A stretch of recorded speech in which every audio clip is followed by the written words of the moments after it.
Hello everyone, कैसे हो आप सब। आई होप आप सब बहुत मज़े में होंगे, आप लोग की पढ़ाई अच्छी चल रही होगी एंड मे अटेम्प्ट की तैयारी ज़ोरों शोरों से चल रही होगी। राइट गाइस, तो आप लोगों की तैयारी में चार चांद लगाने मैं लेके आ गया हूँ सीए इंटर में डायरेक्ट टैक्स की न्यू रिवीजन वीडियोस। सर ये रिवीजन वीडियो में पहले के रिवीजन वीडियो से क्या स्पेशल होने वाला है, सबसे पहले जो भी कुछ अमेंडमेंट्स हैं आपके मई 26 के अटेम्प्ट के लिए, ठीक है, वो सारे अमेंडमेंट्स इन नोट्स में कवर्ड होंगे और अपन वीडियो में भी उसको डिस्कस करेंगे। दूसरी चीज़, हर बार की तरह ये सिर्फ एक अपन कॉन्सेप्ट ही नहीं करेंगे, इस बार अपन कॉन्सेप्ट कंप्लीट करने के बाद एक मास्टर क्वेश्चन भी सॉल्व करेंगे, सारे चैप्टर में करेंगे, जहाँ पे अपन ने जो कुछ भी चैप्टर में पढ़ा है उसका अपन रियल टाइम में एप्लीकेशन भी देख लेंगे। ठीक है गाइस, हो सकता है आप लोग कुछ ऐसे स्टूडेंट्स होंगे जिन लोगों को प्रैक्टिस बैच नहीं लगाना, जिन लोगों को एग्जाम ओरिएंटेड बैच नहीं लेना, ठीक है, उन लोगों के लिए हो सकता है किसी को कुछ बजट कंस्ट्रेंट्स होते होंगे, हो सकता है किसी का ऐसा है कि तैयारी हुई हुई है, थोड़ी बहुत ही हेल्प चाहिए, तो वो रिविजन वीडियो से आपकी सारी हेल्प हो जाएगी। ठीक है गाइस, तो चलो बिना किसी देरी के अपन आज का अपना एजेंडा चालू करते हैं। आज अपन अपना रिविजन वीडियो की सीरीज में पहला चैप्टर उठाने वाले हैं, that is basics of income tax. ठीक है, तो चलो सर, जब पूरा रिवीजन हो जाएगा उसके बाद ना मैं आपको ये मास्टर क्वेश्चन भी सॉल्व कराऊंगा। So this is a master question which I have drafted my self for your basics का चैप्टर। इसमें अपन ऑलमोस्ट सब कुछ कवर कर लेंगे और जो कोई जहाँ कहीं पे भी आप अटक सकते हो उस बात को भी मैं यहाँ पे कवर करके चलूंगा। उस मास्टर क्वेश्चन के अलावा कॉन्सेप्ट नोट्स में भी थोड़े बहुत इलस्ट्रेशंस होते हैं, अपन वो भी डिस्कस करेंगे। ठीक है सर, पहला सवाल आता है कि सर टैक्स का मतलब क्या होता है। तो भाई साहब, टैक्स का मतलब बहुत सिंपल है, cost of living in the society. अगर इस कंट्री में रहना है तो अपना कंट्रीब्यूशन पे करना पड़ेगा। ठीक है, ये जो आप इतनी सारी फैसिलिटीज़ यूज़ कर रहे हो इस कंट्री में, ठीक है, उन सब का पैसा कहाँ से आएगा। सरकार जो आपको ये फैसिलिटीज़ देती है उन सब की फंडिंग कहाँ से होगी। सर जब आप लोगों को ये फैसिलिटी दी जा रही है, ठीक है, कौन सी फैसिलिटीज़ सर। सर फैसिलिटीज़ जैसे कि डिफेंस की, ठीक है, प्रोविजन ऑफ एजुकेशन की, हेल्थ केयर की एंड इंफ्रास्ट्रक्चर फैसिलिटीज़ जैसे रोड्स और डैम्स की, ये फैसिलिटी देने के लिए ही आपसे टैक्स कलेक्ट किया जाता है, बराबर है। और टैक्सेस का मतलब ही ये होता है cost of living in the society. आपको इस सोसाइटी में ये सारी सर्विसेज लेनी है तो अपना कॉन्ट्रीब्यूशन देना पड़ेगा, ठीक है, वो होता है टैक्स। क्यों कलेक्ट किया जाता है वो भी आपको समझ में आ गया। अब कलेक्ट करने के दो जरिए होते हैं, एक होता है सर डायरेक्टली आपकी इनकम और वेल्थ पे लगा देना, उसको बोला जाता है सर डायरेक्ट टैक्स। जो कमाई करेगा वो वो इनकम टैक्स भरेगा, ठीक है, एग्जाम्पल इनकम टैक्स है इसका, वो डायरेक्ट टैक्स भरेगा। दूसरा होता है sir indirect tax. Indirect tax क्या होता है सर, यहाँ पे कमाई पे टैक्स नहीं होता, यहाँ पे जो अपन गुड्स एंड सर्विसेज खरीदते हैं ना, कंज्यूम करते हैं, उसके लिस्ट प्राइस पे जीएसटी लगाया जाता है। ठीक है सर, तो यहाँ पे सर जो इनडायरेक्ट टैक्स है, ये इनडायरेक्ट टैक्स इसलिए है क्योंकि यहाँ पे बर्डन जो है वो आप शिफ्ट कर सकते हो एंड कंज्यूमर पे। सर जो इनकम कमाता है उस पर उसको खुद टैक्स भरना पड़ता है, मैंने अगर कमाई करी तो मैं खुद टैक्स भरूंगा, मैं वो बर्डन किसी और पे शिफ्ट नहीं कर सकता। वेयर एज जीएसटी में ऐसा नहीं होता, इनडायरेक्ट टैक्स में आप बर्डन शिफ्ट कर सकते हो। कैसे सर, बहुत ज़्यादा डिटेल में तो अपन जीएसटी में पढ़ेंगे, बट ऐसा समझो कि मैंने अगर मैन्युफैक्चरर से कुछ सामान खरीदा एज अ रिटेलर, तो मैंने होलसेलर ने उसको जीएसटी भरा, बराबर है। अब क्या मैं एंड कंज्यूमर हूं, नहीं, मैंने रिटेलर को दिया तो मैं रिटेलर से जीएसटी कलेक्ट करूंगा, बराबर। मैंने जो टैक्स मैन्युफैक्चरर को दिया था वो सरकार के पास पहुंच चुका है, अब रिटेलर से जो जीएसटी है वो कलेक्ट करके मैं मेरा क्रेडिट रख लूंगा, तो क्या मैंने जीएसटी भरा, नहीं। अब इवेंचुअली जीएसटी किसने भरा है, किसके जेब से पैसा लगा है, रिटेलर के जेब से पैसा लगा है। रिटेलर जब आगे एंड कंज्यूमर को बेचेगा तो वो एंड कंज्यूमर से जीएसटी कलेक्ट करेगा और सरकार को जो उसने पैसा जमा कराया था, मतलब होलसेलर को जो दिया था, उसका वो क्रेडिट रख लेगा। ठीक है, तो कहीं ना कहीं जीएसटी जो है, इनडायरेक्ट टैक्स जो है, उसमें बर्डन शिफ्ट किया जा सकता है और बाय डिफॉल्ट वो बर्डन किसके ऊपर आ जाता है, किसको बेयर करना पड़ता है, एंड कंज्यूमर को करना पड़ता है। ठीक है सर, तो अपन ने समझा कि क्या होता है टैक्स, क्यों लगाया जाता है टैक्स। अगला आता है कि कौन लगाता है टैक्स, किसके पास ताकत है कि आपसे टैक्स कलेक्ट कर सके। ठीक है, तो ऐसा है सर कि article 265 of the Indian constitution बोलता है कि no tax shall be levied और कलेक्टेड, ठीक है, कोई भी टैक्स लेवी और कलेक्ट नहीं किया जा सकता except by the authority of law. मतलब आपसे टैक्स वही कलेक्ट कर सकता है, आपके ऊपर टैक्स वही लेवी कर सकता है जिसके पास इस चीज की अथॉरिटी हो। ठीक है, accordingly levy of any tax, ठीक है, accordingly for the levy of any tax a law needs to be framed by the government. ठीक है, गवर्नमेंट के द्वारा एक लॉ फ्रेम करने की जरूरत होती है। बिल्कुल सर। अब यहाँ पे sir 7th schedule of the article 246 जो है ना वो पिक्चर में आता है। ये जो 7th शेड्यूल है इसमें पावर दिया गया है सेंट्रल और स्टेट गवर्नमेंट्स को कि आप लोग जो है अपने कंट्री के लोगों के ऊपर टैक्स लेवी करके उनसे टैक्स कलेक्ट कर सकते हो। ठीक है, अब दो लोगों को पावर दे दिया, आपस में ये लोग लड़ाई झगड़े ना करें, इसलिए 7th शेड्यूल टू आर्टिकल 246 में एक लिस्ट बनाया गया। ठीक है, 3 लिस्ट बनाए गए। फॉलोइंग लिस्ट जो है वो इसलिए बनाए गए ताकि जो पार्लियामेंट है और स्टेट लेजिस्लेचर्स हैं उनके बीच में कुछ डिस्प्यूट ना हो। ठीक है, यूनियन लिस्ट जो नाम की लिस्ट है उस पे वो सारे मैटर्स आते हैं जिस पे लॉ बनाने का और क्या कहते हैं टैक्स लगाने का, नहीं ऐसा नहीं, यूनियन लिस्ट में वो सारी चीजें आती है जिस पे लॉ बनाने का और उसको रेगुलेट करने का पावर पार्लियामेंट के पास होता है। स्टेट लिस्ट में वो सारी चीजें आती है जिसके पास लॉ, जिसमें लॉ बनाने का पावर और उसको रेगुलेट करने का पावर किसके पास होता है, स्टेट गवर्नमेंट के पास होता है। और एक लिस्ट ऐसी भी होती है जहां पे स्टेट और क्या कहते हैं अपना पार्लियामेंट दोनों मिलके काम करते हैं, वो होता है sir union list. Union list में वो सारी चीजें आती है जहां पे दोनों के पास पावर होता है। ठीक है, यूनियन लिस्ट का परफेक्ट एग्जांपल है सर, सॉरी मैंने यूनियन बोला, तीसरा वाला लिस्ट कॉन्करेंट लिस्ट होता है। यूनियन लिस्ट का परफेक्ट एग्जांपल होता है सर इनकम टैक्स, और आपका जो स्टेट लिस्ट होता है उसका परफेक्ट एग्जांपल होता है एग्रीकल्चर इनकम। एग्रीकल्चर इनकम पे स्टेट टू स्टेट गवर्नमेंट्स जो है अपने हिसाब से लॉ बना सकते हैं। कॉन्करेंट लिस्ट का एक एग्जांपल जहां पे दोनों के पास पावर होता है इज एजुकेशन। ठीक है, अब देखो एक हर स्टेट में स्टेट बोर्ड भी होता है और एक सीबीएसई भी होता है। सीबीएसई जो है उस पर सेंट्रल गवर्नमेंट वर्क करता है और जो स्टेट बोर्ड है उस पर आपका स्टेट गवर्नमेंट वर्क करता है। ठीक है सर, तो ये हो गया पावर टू लेवी टैक्सेस। अब आ जाओ आप लोग फटाफट से sources of income tax law in India. अब इनकम टैक्स एक्ट लॉ बनाने के लिए इंडिया में, ठीक है, लॉ बनाने के लिए बहुत कुछ चीज़ें लगती है, कहाँ कहाँ से आप लॉ बना सकते हो। तो सर सबसे पहले जो इनकम टैक्स लॉ है इंडिया में उसको बनाने के लिए आपने बनाया था इनकम टैक्स एक्ट 1961। ठीक है, income tax act 1961 extends to the whole of India. ये फोर्स में आया था 1 अप्रैल 1962 को।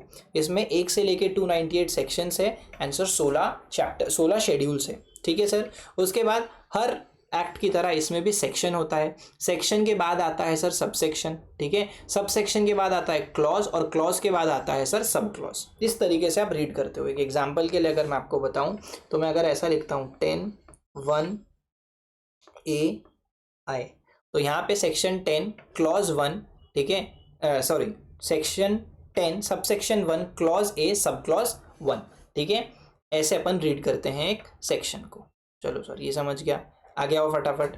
हर एक्ट की तरह इसमें प्रोविजोज और एक्सप्लेनेशंस भी होते हैं कि पर्टिकुलर प्रोविजन ने ये चीज़ बोल दी बट हमको उसका एक एक्सेप्शन डालना है, तो हम क्या बोल देते हैं, प्रोवाइडेड दैट, अगर ऐसा हुआ तो प्रोविजन अप्लाई नहीं होगा, तो वो होता है प्रोविजो। और एक्सप्लेनेशन मतलब क्या कि प्रोविजन में मैंने अगर कोई चीज़ मेंशन करी है उसमें मुझे कोई पर्टिकुलर चीज़ का मतलब समझाना है, डिटेल में एक्सप्लेनेशन देना है, तो उसके लिए अपन एक्सप्लेनेशन भी देते हैं। ठीक है सर, हर एक्ट की तरह इसके साथ करस्पॉन्डिंग रूल्स भी होते हैं, क्योंकि एक्ट में हम बहुत बार ऐसा लिखते हैं कि एज में बी प्रिस्क्राइब्ड, ठीक है, एज पर द रूल्स, तो वो प्रिस्क्रिप्शन कहाँ किया गया है, वो प्रिस्क्रिप्शन किया जाता है इन द रूल्स।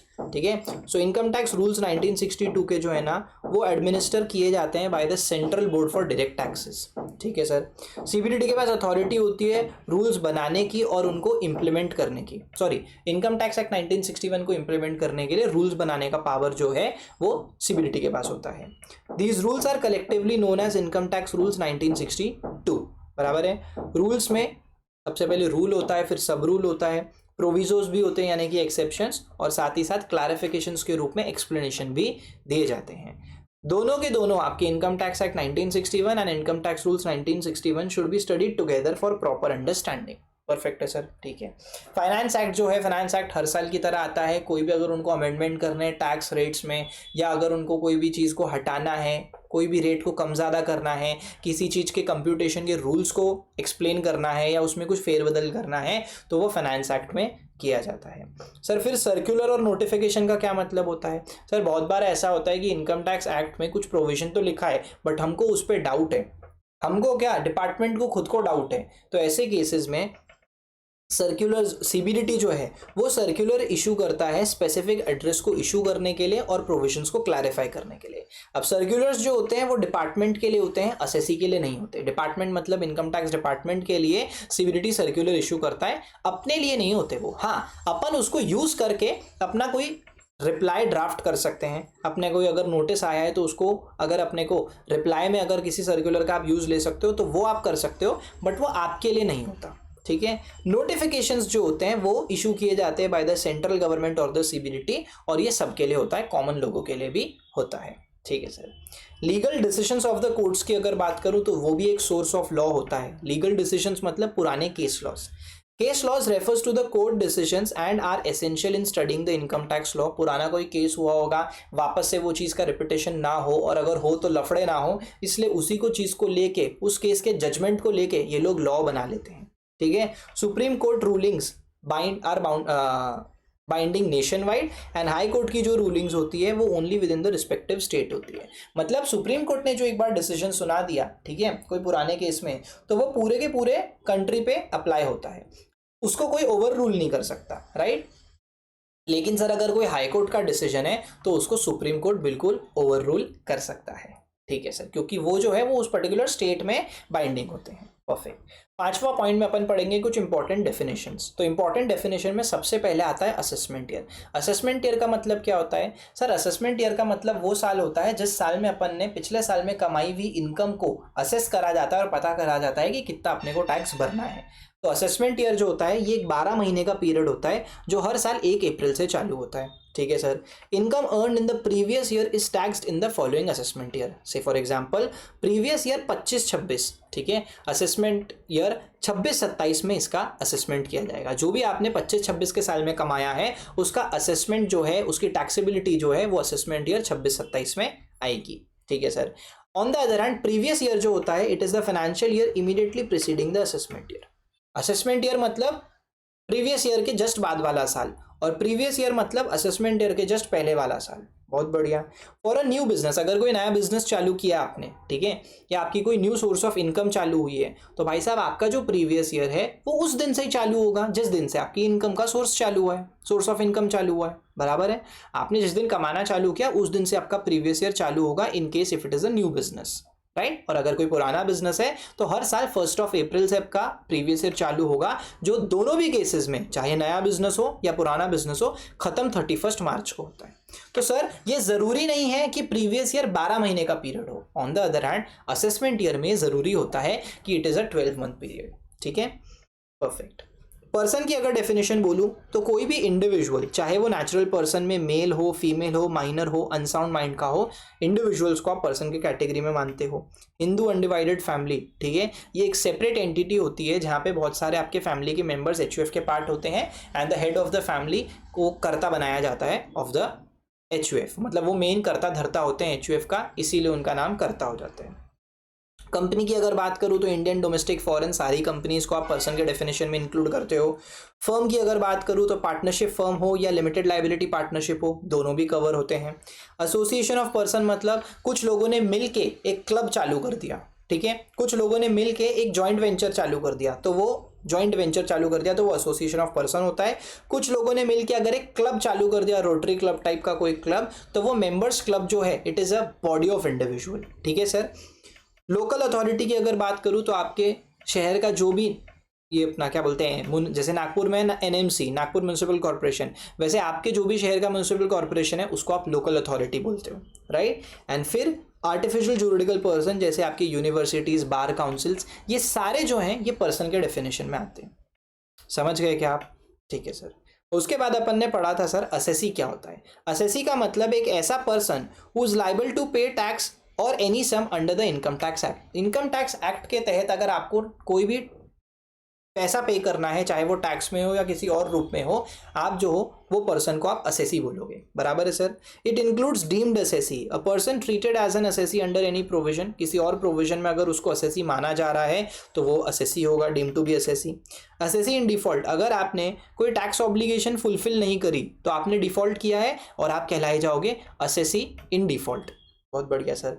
इसका मतलब ये होता है कि सर जो कोई भी असेसी है वो पर्सन तो होगा ही होगा, बट क्या इसका मतलब ये है कि जो कोई पर्सन है वो असेसी होगा ही होगा?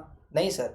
Every assessee will definitely be a person, but not every person is a assessee. क्योंकि बहुत बार ऐसा भी हो सकता है कि मैं एक पर्सन हूँ, आप एक पर्सन हो, ना आपको इनकम टैक्स पे करना है या कोई भी अमाउंट पे करना है इनकम टैक्स एक्ट के तहत, ना मुझे करना है, तो हम दोनों ऐसे पर्सन है जो असेसी नहीं है, बट अगर कोई असेसी है, कोई भी हो, वो पर्सन तो होगा ही होगा।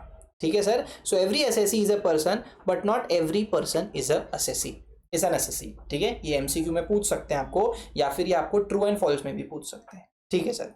असेसमेंट का मतलब the procedure for determining an assessee's income. एक असेसी की इनकम को डिटरमाइन करने का जो प्रोसीजर होता है उसको बोला जाता है असेसमेंट। ये नॉर्मल असेसमेंट भी हो सकता है, ये reassessment of previously assessed income भी हो सकता है। Reassessment of previously assessed income का क्या मतलब? हो सकता है कि पुराने साल की कोई इनकम थी, उसमें वापस से कुछ पेच मिला है, आपकी कुछ हरकतों में कुछ नोटिस किया है गवर्नमेंट ने कि आप गवर्नमेंट को आपकी पुरानी किसी साल की इनकम को फिर से असेस करने की इच्छा है, तो उसको रीअसेसमेंट बोला जाता है।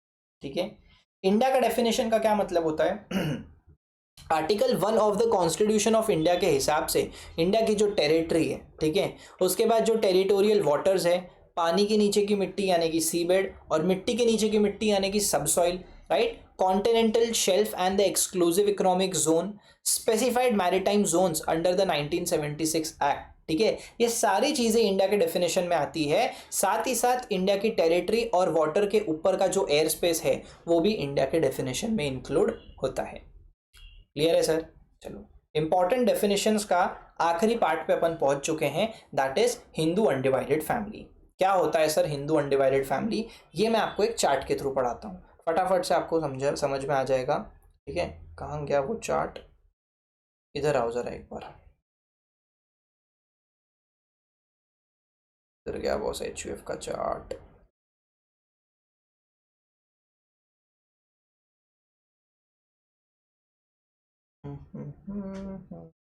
ये देखो सर, HUF का चार्ट क्या बोल रहा है ये चार्ट? HUF का मतलब क्या होता है मैं आपको बताता हूँ। देखो सर, HUF का मतलब इन्होंने बोला it is not defined in the income tax act. HUF को ना इनकम टैक्स एक्ट में डिफाइन नहीं किया, हिंदू लॉ में डिफाइन किया। Consist of males descendant from a common ancestor and including their wives and daughters. मतलब फैमिली का main head उसने HUF चालू करी, उसमें उसकी वाइफ आ जाएगी, बिल्कुल उसका मेंबर बन जाएगी, उसके बच्चे मेंबर बन जाएंगे, बिल्कुल मेंबर बन जाएंगे, क्या उसके लड़कों की, ठीक है, जो उसके बच्चे हुए हैं, लड़के हुए हैं, चाहे डॉटर हो या फिर जो उसका लड़का हो, दोनों HUF के मेंबर बन जाएंगे। साथ ही साथ जो लड़के की वाइफ है यानी कि बहू, वो भी आपके HUF की मेंबर बन जाएगी, बट आपका दामाद HUF का मेंबर नहीं बनता। को पार्टनर्स की अगर बात करूं तो members with in the 4 degrees including the कर्ता, कर्ता को मिला के 4 जनरेशंस तक आपके HUF के जो लोग हैं वो को पार्टनर्स कहलाए जाते हैं। After 6 December daughters are granted equal coparcenary rights as the sons. Property में पहले हिस्सा ना 2005 के पहले को पार्टनरी राइट्स डॉटर्स के पास नहीं थे, बट 6 सितंबर 2005 के बाद से डॉटर्स के पास भी को पार्टनरी राइट्स आ चुके हैं। Only the copartners have the right to partition, wives and daughter in law do not. क्या बोल रहे सर? डॉटर को को पार्टनरी राइट दिया तो राइट टू पार्टीशन के टाइम पे उसका भी इन्वॉल्वमेंट रहेगा, लेकिन सर जो आपकी वाइफ है और आपकी जो बहू है उन लोगों के पास ये राइट नहीं रहेंगे। बहुत बढ़िया सर। HUF में जो आपको स्टेटस मिलता है ना वो बाय बर्थ मिलता है, मतलब आप अगर पैदा हुए आप HUF के मेंबर बन गए, राइट। यहाँ पे आपको कोई कॉन्ट्रैक्ट करने की जरूरत नहीं पड़ती to become a member of the HUF। बहुत बढ़िया सर। जैन और सिक्स जो है उनके HUF पे भी इनकम टैक्स एक्ट ही अप्लाई होता है सर। ठीक है, income tax act 1961 also does not indicate that an HUF as an assessable entity must consist at least 2 male members और 2 co-partners। जरूरी नहीं है कि सर एक HUF क्रिएट करने के लिए कम से कम 2 लोगों का होना जरूरी है, ऐसा बिल्कुल भी नहीं है। आप अगर आज की डेट में मैं चाहूँ तो मैं मेरी सेपरेट खुद के नाम से वेदांत बजाज HUF खोल सकता हूँ। बाद में फ्यूचर में जब कभी भी मेरी शादी होगी मेरी वाइफ उसकी मेंबर बन सकती है, बट अगर आज मैं अकेला हूँ, इफ आई एम सिंगल, जो कि मैं हूँ, तो मुझे अगर HUF क्रिएट करनी है तो मैं बेशक कर सकता हूं। कम से कम 2 लोगों का होना जरूरी नहीं होता HUF क्रिएट करने के लिए। इनकम टैक्स एक्ट 1961 के तहत Jain undivided families and Sikh undivided families जो हैं वो भी अपना HUF क्रिएट कर सकते हैं। ठीक है सर। अब there are 2 schools of Hindu law. आप तो सर बोल रहे थे वो डायग्राम से पढ़ाओगे, पढ़ाऊंगा, अभी मेरी बात सुनो यहाँ पे। There are 2 schools of Hindu law. ठीक है, एक होता है Dayabhaga school of Hindu law, दूसरा होता है Mitakshara school of Hindu law. Sir क्या फर्क है? सर ऐसा है कि दयाभागा जो है ना वो चलता है वेस्ट बंगाल और आसाम में, और बाकी के जो रेस्ट ऑफ इंडिया है वहां पे चलता है sir Mitakshara school of law. दोनों में क्या फर्क है sir? Mitakshara school of Hindu law यानी कि रेस्ट ऑफ द इंडिया में सर आपको प्रॉपर्टी राइट्स ना बाय बर्थ मिल जाते हैं। आप पैदा हुए हो, अभी आपने चू तक नहीं बोला है, बट आपका प्रॉपर्टी में हिस्सा रहेगा। Every child in the family is a copartner, बराबर है sir. On the other hand West Bengal और आसाम में ऐसा नहीं होता। अभी आपको थोड़ा रुकना पड़ेगा, आप पैदा तो हो गए बट आपको रुकना पड़ेगा आपके फादर की डेथ तक, ठीक है। No property rights by birth, rights arise only after the father's death. पापा और चाचा, दादा नहीं है आपके, तो पापा और चाचा जो एचयूएफ के मेंबर्स हैं उन लोगों के पास प्रॉपर्टी राइट्स है। कल चल के आपके चाचा की डेथ हो जाती है तो चाचा के जो बच्चे हैं उनको राइट्स मिल जाएंगे प्रॉपर्टी में आपके फादर के साथ। आपको अभी भी नहीं मिलेंगे, आपको रुकना पड़ेगा आपके फादर के डेथ तक। भगवान ना करे कभी किसी के साथ ऐसा हो, ठीक है, बट मैं बस समझाने के लिए बोल रहा हूं। Only the father and his brothers are the copartners, right. अब आ जाओ आप लोग वो एचयूएफ वाले फैमिली ट्री पे। देखो सर, बहुत फेमस एग्जांपल लूंगा मैं। एक फेमस फैमिली है अपने बॉलीवुड की, कपूर फैमिली। राज कपूर जो थे उन्होंने शादी करी थी कृष्णा नाम की एक एक्ट्रेस से, ठीक है। तो राज कपूर जो कि रणबीर कपूर के दादा थे, ठीक है सर। राज कपूर ने शादी करी कृष्णा से। उनको 2 लड़के हुए, रणधीर और ऋषि। सर लड़के तो 3 हुए थे, एक अपना वो शशि कपूर भी था और एक शायद चौथा लड़का भी कोई था, बट मैं एग्जाम्पल को छोटा रखना चाहता हूँ। रणधीर और ऋषि नाम के 2 लड़के हुए। रणधीर ने शादी करी बबीता से, ऋषि ने शादी करी नीतू से, ठीक है। रणधीर और बबीता को 2 लड़कियां हुई, करिश्मा और करीना। सर ऋषि और नीतू को 2 बच्चे हुए, रणबीर और रिद्धिमा। समझ में आ रहा है? तो सुनो, राज कपूर ने एक एचयूएफ क्रिएट करी, ठीक है। कृष्णा की शादी हुई राज कपूर से, तो Krishna became the member of the HUF. बिल्कुल सर। रणधीर बच्चा हुआ, ऋषि बच्चा हुआ, दोनों के दोनों एचयूएफ के मेंबर बन गए। दोनों की शादी हुई तो नीतू और बबीता जो कि डॉटर इन लॉ है वो भी एचयूएफ के मेंबर बन गए, ठीक है सर। यहां तक के सब कुछ क्लियर है? बिल्कुल। तो दोनों को जो बच्चियां हुई, रणधीर और बबीता को जो बच्चियां हुई, करिश्मा और करीना, वो भी सर आपके एचयूएफ की मेंबर बन जाएगी। ऑन द अदर हैंड ऋषि और नीतू को जो रणबीर और रिद्धिमा नाम के बच्चे हुए, ये भी आपके एचयूएफ के मेंबर बन जाएंगे, ठीक है सर। क्या इन सबके पास कोपार्सनरी राइट होगा? तो नहीं, तो 1 मिनट तो रुको। सबसे पहले जो भी आपको येलो में हाईलाइट किए हुए दिख रहे हैं अभी तक के, इन लोगों के पास कोपार्सनरी राइट्स होंगे, कोई दिक्कत की बात नहीं है सर। इसके कृष्णा के पास कोपार्सनरी राइट क्यों नहीं होगा? Because she is the wife. Sir Babita के पास और नीतू के पास क्यों नहीं होगा? Because they are daughter in law. उन लोगों के पास कोपार्सनरी राइट नहीं होता, ठीक है सर। थोड़ा सा अपन आगे चलते हैं। करिश्मा ने शादी करी संजय से, करीना ने शादी करी सैफ से, बेचारा शाहिद, ठीक है। एनीवेज, तो करीना ने और करिश्मा ने जिनसे शादी करी संजय और सैफ से, क्या ये लोग एचयूएफ के मेंबर बनेंगे? जी नहीं sir. Daughter, son, wife and daughter in law बनते हैं। सन इन लॉ आपका एचयूएफ का मेंबर नहीं बनता। भाई हम लड़के हैं, हमारे साथ ऐसा ही होता है, ठीक है। और इनके जो बच्चे होंगे ये भी एचयूएफ के मेंबर नहीं बनेंगे। On the other hand similarly Riddhima के साथ भी सेम चीज होगी। लेकिन अगर मैं रणबीर की बात करूं तो रणबीर की जिससे शादी हुई यानी कि आलिया इनके घर की बहू है, ठीक है। तो डॉटर इन लॉ जो है वो एचयूएफ की मेंबर बन जाएगी, राइट। लेकिन इनकी जो डॉटर हुई है राहा, क्या वो एचयूएफ की मेंबर बनेगी? बिल्कुल बनेगी सर, क्योंकि ये जो है ये 4th आपका जो होता है ना, क्या 4 डिग्रीज में होना चाहिए, राइट। ये राहा जो है आपका 4th जनरेशन है इंक्लूडिंग द कर्ता, ठीक है। तो ये भी जो है आपके एचयूएफ की मेंबर बन सकती है एंड दैट टू इसको को पार्सनरी राइट भी मिल जाएगा बिकॉज ये डॉटर है। सन होता तो भी मिलता, बट ये डॉटर इन लॉ नहीं है, ये डॉटर है, तो इसके वजह से इसको को पार्सनरी राइट मिलेगा। तो आप अगर अब ये फैमिली ट्री अच्छे से देख पा रहे हो तो जहां जहां पे भी मैंने येलो हाईलाइट किया है ना, वो सिमिलैरिटी है कि इन लोगों को को पार्सनरी राइट्स अवेलेबल है। जहां पे मैंने ग्रीन टिक को पिंक कलर से हाईलाइट करा है उसका मतलब ये है कि ये लोग सर एचयूएफ के मेंबर तो बन सकते हैं बट इनके पास को पार्सनरी राइट्स नहीं होते, बिकॉज या तो ये बहू है या फिर ये खुद उसकी कर्ता की वाइफ है। समझ में आया क्या? तो इससे आपका एचयूएफ का कॉन्सेप्ट पूरा का पूरा क्लियर हो जाएगा। आ जाओ अगले केस पे। सर जनरल रूल जो है ना क्या बोलता है? जनरल रूल बोलता है कि प्रीवियस ईयर की income will be taxable in the assessment year. लेकिन sir exception to this rule बोलता है कि भाई साहब प्रीवियस ईयर की इनकम को आपको प्रीवियस ईयर में ही टैक्सेबल करना पड़ेगा, असेसमेंट ईयर तक आप नहीं रुक सकते। एग्जाम्पल के लिए shipping business of the non resident, example नहीं, कौन से ऐसे केसेस है जहां पे sir exception to the general rule applicable होता है कि प्रीवियस ईयर की इनकम को प्रीवियस ईयर में ही टैक्सेबल करना पड़ता है। पहला होता है shipping business of a non resident, दूसरा होता है पर्सन लिविंग इंडिया, तीसरा होता है AOP BOI artificial juridical person form for a particular event और पर्पस, चौथा होता है person likely to transfer the property to avoid tax, and पांचवा होता है डिसकंटिन्यूड बिजनेस। सर एक और एक एग्जांपल सुनो, ये देखो क्या लिखा है यहाँ पे, स्पा पे डिस्काउंट, ये है अपना बिल्लू, ठीक है, ये है अपना विजय माल्या, ये है एमएस और धोनी, एमएस धोनी और रैना, ये अपना रेड मूवी का वो सौरभ शुक्ला जो कि जिसके घर पे रेड पड़ती है, एंड ये है जेट एयरवेज। क्या मतलब इसका ये मतलब है सर कि जैसे बिल्लू नाम का एक नॉन रेजिडेंट बंदा अगर इंडिया में कुछ चीज़ की शिपिंग करता है, ठीक है, कुछ बंदा बिजनेस करता है शिपिंग बिजनेस का, उसने माल ऑफलोड कर दिए पोर्ट पे और बिना टैक्स पे किए निकल रहा है, अब हमको क्या मालूम ये वापस आएगा नहीं आएगा, तो इसको हम जाने नहीं देंगे जब तक कि ये टैक्स नहीं भरता, ठीक है, इसकी उस साल की इनकम को उसी साल में हम टैक्सेबल कर देंगे। विजय माल्या नाम का आदमी, person likely to leave India without any intentions of coming back, भाई हमको पूरा हिंट है कि ये आदमी एक बार गया तो वापस नहीं आएगा, हमें खूब सारा चंदन लगा के जाएगा, तो इसको पकड़ो, इसकी इस साल की इनकम को असेसमेंट ईयर में नहीं अभी का अभी टैक्सेबल करने का ऑप्शन रहता है असेसिंग ऑफिसर के पास।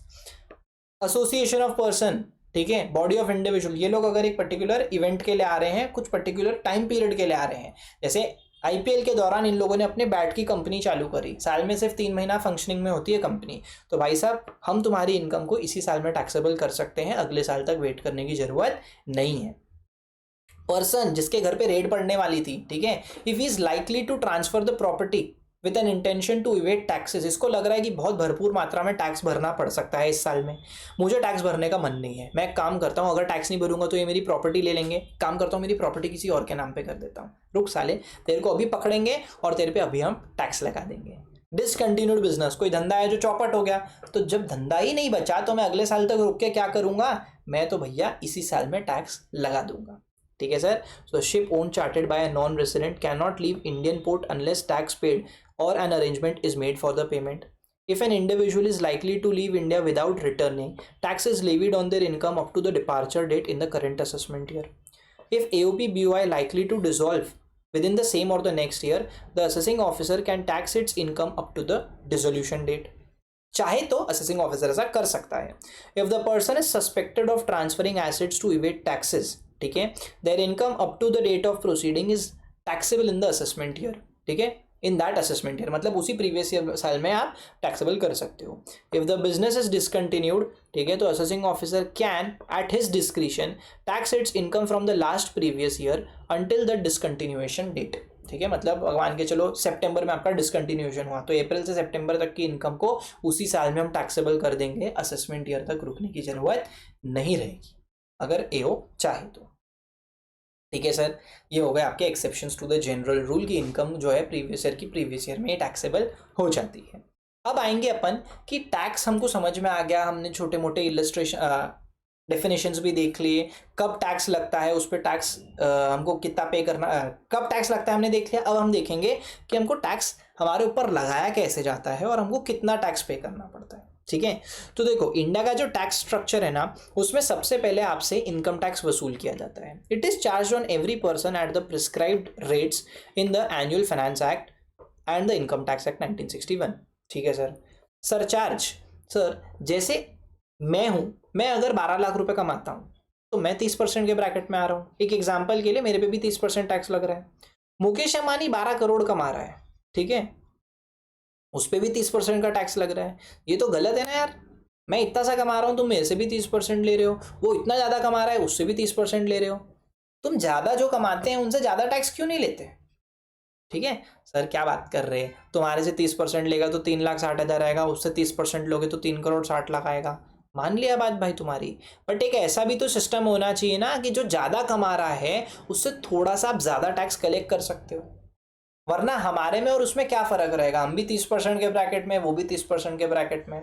सरकार बोली तुम्हारी बात सही है, बट अगर हमने उससे ज़्यादा टैक्स ले लिया, हमने उसको बोल दिया कि तेरे को ये सर्टन अमाउंट के ऊपर 50% टैक्स भरना पड़ेगा, तो उसके पॉकेट में भी बहुत पेन होगा। तो हम तुम्हारी बात सुन तो रहे हैं, बट हम क्या करेंगे, हम उस पर इनकम टैक्स अलग से चार्ज नहीं करेंगे, ठीक है, मतलब ऐसा सेपरेटली अलग रेट से चार्ज नहीं करेंगे। व्हाट विल डू इज हम उसको घुमा के खाना खिलाएंगे। ठीक है, खाना ऐसे खाने की जगह हम खाना ऐसे खाएंगे, हम लगाएंगे उस पर सरचार्ज। ठीक है, तो जब कभी भी आपकी इनकम एक सर्टन थ्रेशोल्ड के ऊपर जाती है ना, तो आपको एडिशनल टैक्स पे करना पड़ता है in the form of surcharge. अच्छा, क्या हमको ये एडिशनल सरचार्ज जो है, एडिशनल टैक्स जो है सरचार्ज के रूप में, ये हमको हमारी इनकम पे करना पड़ता है? So the answer is no, वरना बहुत ज़्यादा क्या बोलते हैं अनफेयरनेस हो जाएगी। तो हम जो है टैक्स अमाउंट पे सरचार्ज कैलकुलेट करते हैं। कितना कैलकुलेट करेंगे ये डिपेंड करेगा आपकी टोटल इनकम पे, बट वो कैलकुलेट होगा आपके टैक्स अमाउंट पे। क्या बात है सर? ठीक है, so additional tax on the income tax is levied as a percentage of tax. It applies beyond a specific income threshold with higher rates for higher incomes. Special tax regimes for domestic company and cooperative societies have a uniform surcharge is prescribed irrespective of the level of total income. ठीक है, health and education cess क्या होता है sir? जब सब कुछ हो जाएगा, टैक्स कलेक्ट हो गया, आपका सरचार्ज कलेक्ट हो गया, फिर हम आपसे ना यूनिवर्सल है सबसे लेते हैं एक 4% का हेल्थ एंड एजुकेशन सेस लेंगे, जो कि हम आपके टोटल टैक्स आफ्टर सरचार्ज वाले अमाउंट पे कैलकुलेट करेंगे, और वो amount straight away health care sector और एजुकेशन सेक्टर में यूज किया जाएगा by the Indian government. Is it clear और नॉट? ठीक है क्या? So income tax shall be levied on the total income of every person at the general tax rates and the special और concessional tax rates.